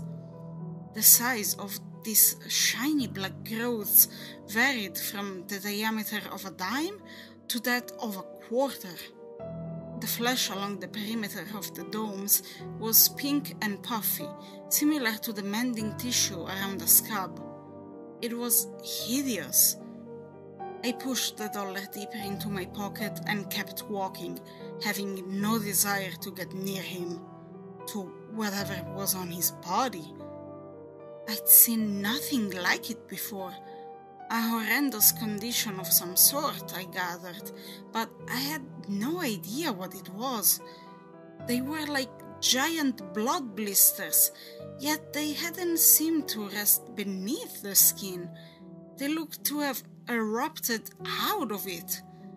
I tried hard that day to forget the image which had burned into my head. I tried, but couldn't. The next day, curiosity brought me back to the park once again. I figured I might as well check on Toby and make sure he didn't need an ambulance. I guess the guilt of avoiding him just hit me. Before I was even a block from the park, however, I saw the ambulance, which had driven up onto the grass in order to access him. Toby was being loaded into an ambulance on a stretcher. I looked to the spot where he usually sat, and my stomach turned. A congealed pool of blood had stained the cardboard he'd been seated on. I carried on with my day, taking my afternoon jog to the south side of town. The chill of fall drew old memories closer, and the loves lost and dreams unaccomplished wrestled for my attention. But I couldn't shake that unsettling memory of Toby's skin. It looked exactly like large black beads, glossy and perfectly spherical. It was unlike anything I'd ever seen. That evening, I made the mistake of searching for an answer on the internet. Images of the bubonic plague and festering abscesses assaulted my eyes. Frostbite, moles, tumors, and the like unsettled my stomach, but I found nothing even remotely close to the bizarre beads which had grown out of poor Toby's flesh.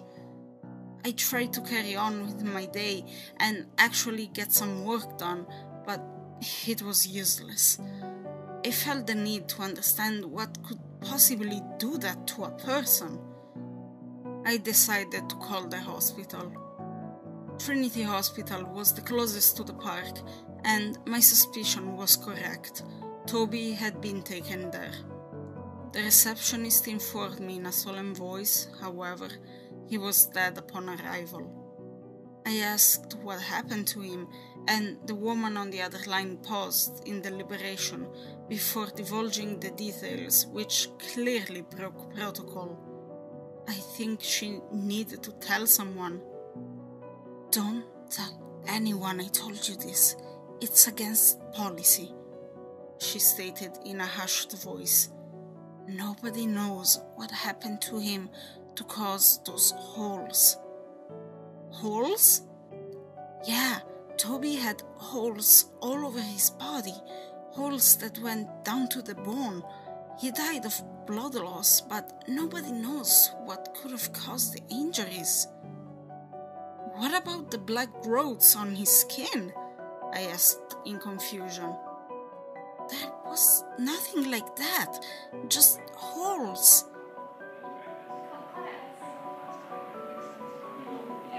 In the silence, I overheard some frantic conversation taking place in the background. "I have to go. I'm sorry for your loss." More questions formed. What happened to those strange growths I'd seen? Had they burst like blood blisters? Had he been shot with some ball slugs of some kind? I was disturbed by it all and tried desperately to move on. Toby was dead, so whatever it was no longer mattered. But then I began seeing the beads. Today, on my afternoon jog, I first spotted them.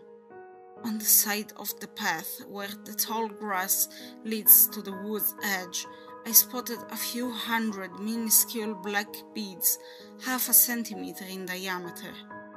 I wouldn't have seen them at all, or would have just mistaken them for loose soil had they not been in the forefront of my mind. I stopped in my tracks and hunched over to observe them. They looked like birdshot from a shotgun, just a deeper shade of black, glossier too. I removed my phone and snapped a photo, hoping they weren't related to what happened to Toby. I decided it was best not to touch them. I didn't even make it home before seeing them again. A few blocks from my home, I jogged past a woman pushing a stroller. Her back was to me, so I couldn't make out who it was, but rather than be a rude neighbor, I turned and waved as I passed on the right. I stumbled, nearly falling into the street when I saw her. The woman looked to be in her late 20s. Her brown, shoulder-length hair was parted in the middle to reveal what would have been an elegant face, but instead it caused a deep and harrowing revulsion. Her skin was blemished with dozens of small black domes, much smaller than Toby's had been, but very similar in shape and placement. The skin around the BB-sized black beads was pink and raised. It looked to be the exact same condition. I glanced down at the baby and let out an involuntary yell of horror. Within the carriage was the lifeless body of an infant. Its bluish hue and pale face was speckled with large, deep holes that seemed scooped out. The small, lifeless body looked deflated and wasted away as if it had starved to death. "Ma'am, are you all right?" I asked, but the woman seemed oblivious to the sound of my voice. She just continued on, blankly advancing down the sidewalk as if completely unaware of what had become of her child. Fear took the reins, and I began to pay very close attention to my surroundings. I glanced around attentively, and my skin crawled as I began spotting them. They were everywhere. On the sidewalk, in the seams where the large cement squares meet, and where the sidewalk meets the grass. Some were even scattered along the black tarmac of the streets. My heart thumped hard in my chest as I raced home, cautiously minding the ground in an attempt to not step on any of them. I paid attention to everyone that drove by or was visible within their home through the windows. Nearly every person I observed was blemished by those tiny black beads stippling the skin of their faces and arms. Wherever they were everywhere. I panicked then. I sprinted home, and when I arrived, I almost retched at the sight of my doorstep. Had I not been looking for them, I easily would have stepped on them. A few dozen tiny black beads were nestled into the tough fibers of the doormat. My gaze veered to the side, and I saw them stacked up in small slopes along the side of the house where it met the lawn. I lifted my foot and saw the small spheres in the thread of my shoes, lodged into the pattern of the sole. I unlocked my door and then kicked off each shoe before stepping inside with my bare socks, leaving my sneakers strewn across the lawn. Horror flooded my brain as I dialed 911. It only compounded after hearing the tone. It was busy, and it has been ever since. I checked the doors and windows, making sure they were closed and sealed, but it wasn't enough. I saw them in my sink, in my toilet, in the corners near the electrical outlets. I decided to search for answers online, although I found no mention of the arrivals of the black beads. I eventually gave up and decided to investigate myself. I regret the decision now. It would have been much better not to know. I cautiously worked my way to a small cluster of the beads after putting on a pair of slippers. I picked one up with tweezers. It was hard but had some give, not unlike a tiny paintball. I carried it over to the toilet, in which a few had somehow collected on the bottom of the bowl. Had they come up through the pipes? After applying a significant amount of pressure, the tiny black bead cracked, and I shivered in revulsion to what came next. A squirming thing resembling a caterpillar with the head and tail of an earwig emerged, writhing along the metal swiftly and eagerly towards my finger. I dropped the tweezers and that thing into the toilet and flushed quickly, watching the collection of tiny balls vanishing into the plumbing. They're eggs. Millions and millions of eggs. Wherever they come from, they seem to multiply at an astonishing rate. I wondered how I hadn't seen any of those strange insect-like larvae before, but then the horrific revelation as to why that was dawned on me. I remembered Toby's emaciated face and atrophied limbs his final day in the park. His muscle had wasted away significantly since I'd seen him a few days before. Impossibly so. I'm fairly certain he had been devoured from within, and those black beads poking through his skin had hatched inward. The eggs are so small and dark, they easily blend into the crease of your pant leg or the corner of your house, perhaps the gaps in your keyboard or the bottom of your pocket. Even being as observant as I am, I somehow miss them.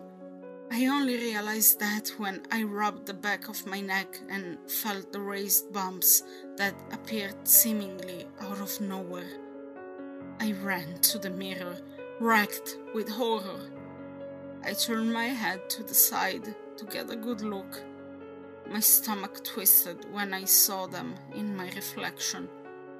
They were like emotionless spider eyes glaring at me from the base of my neck. a half dozen little black beads.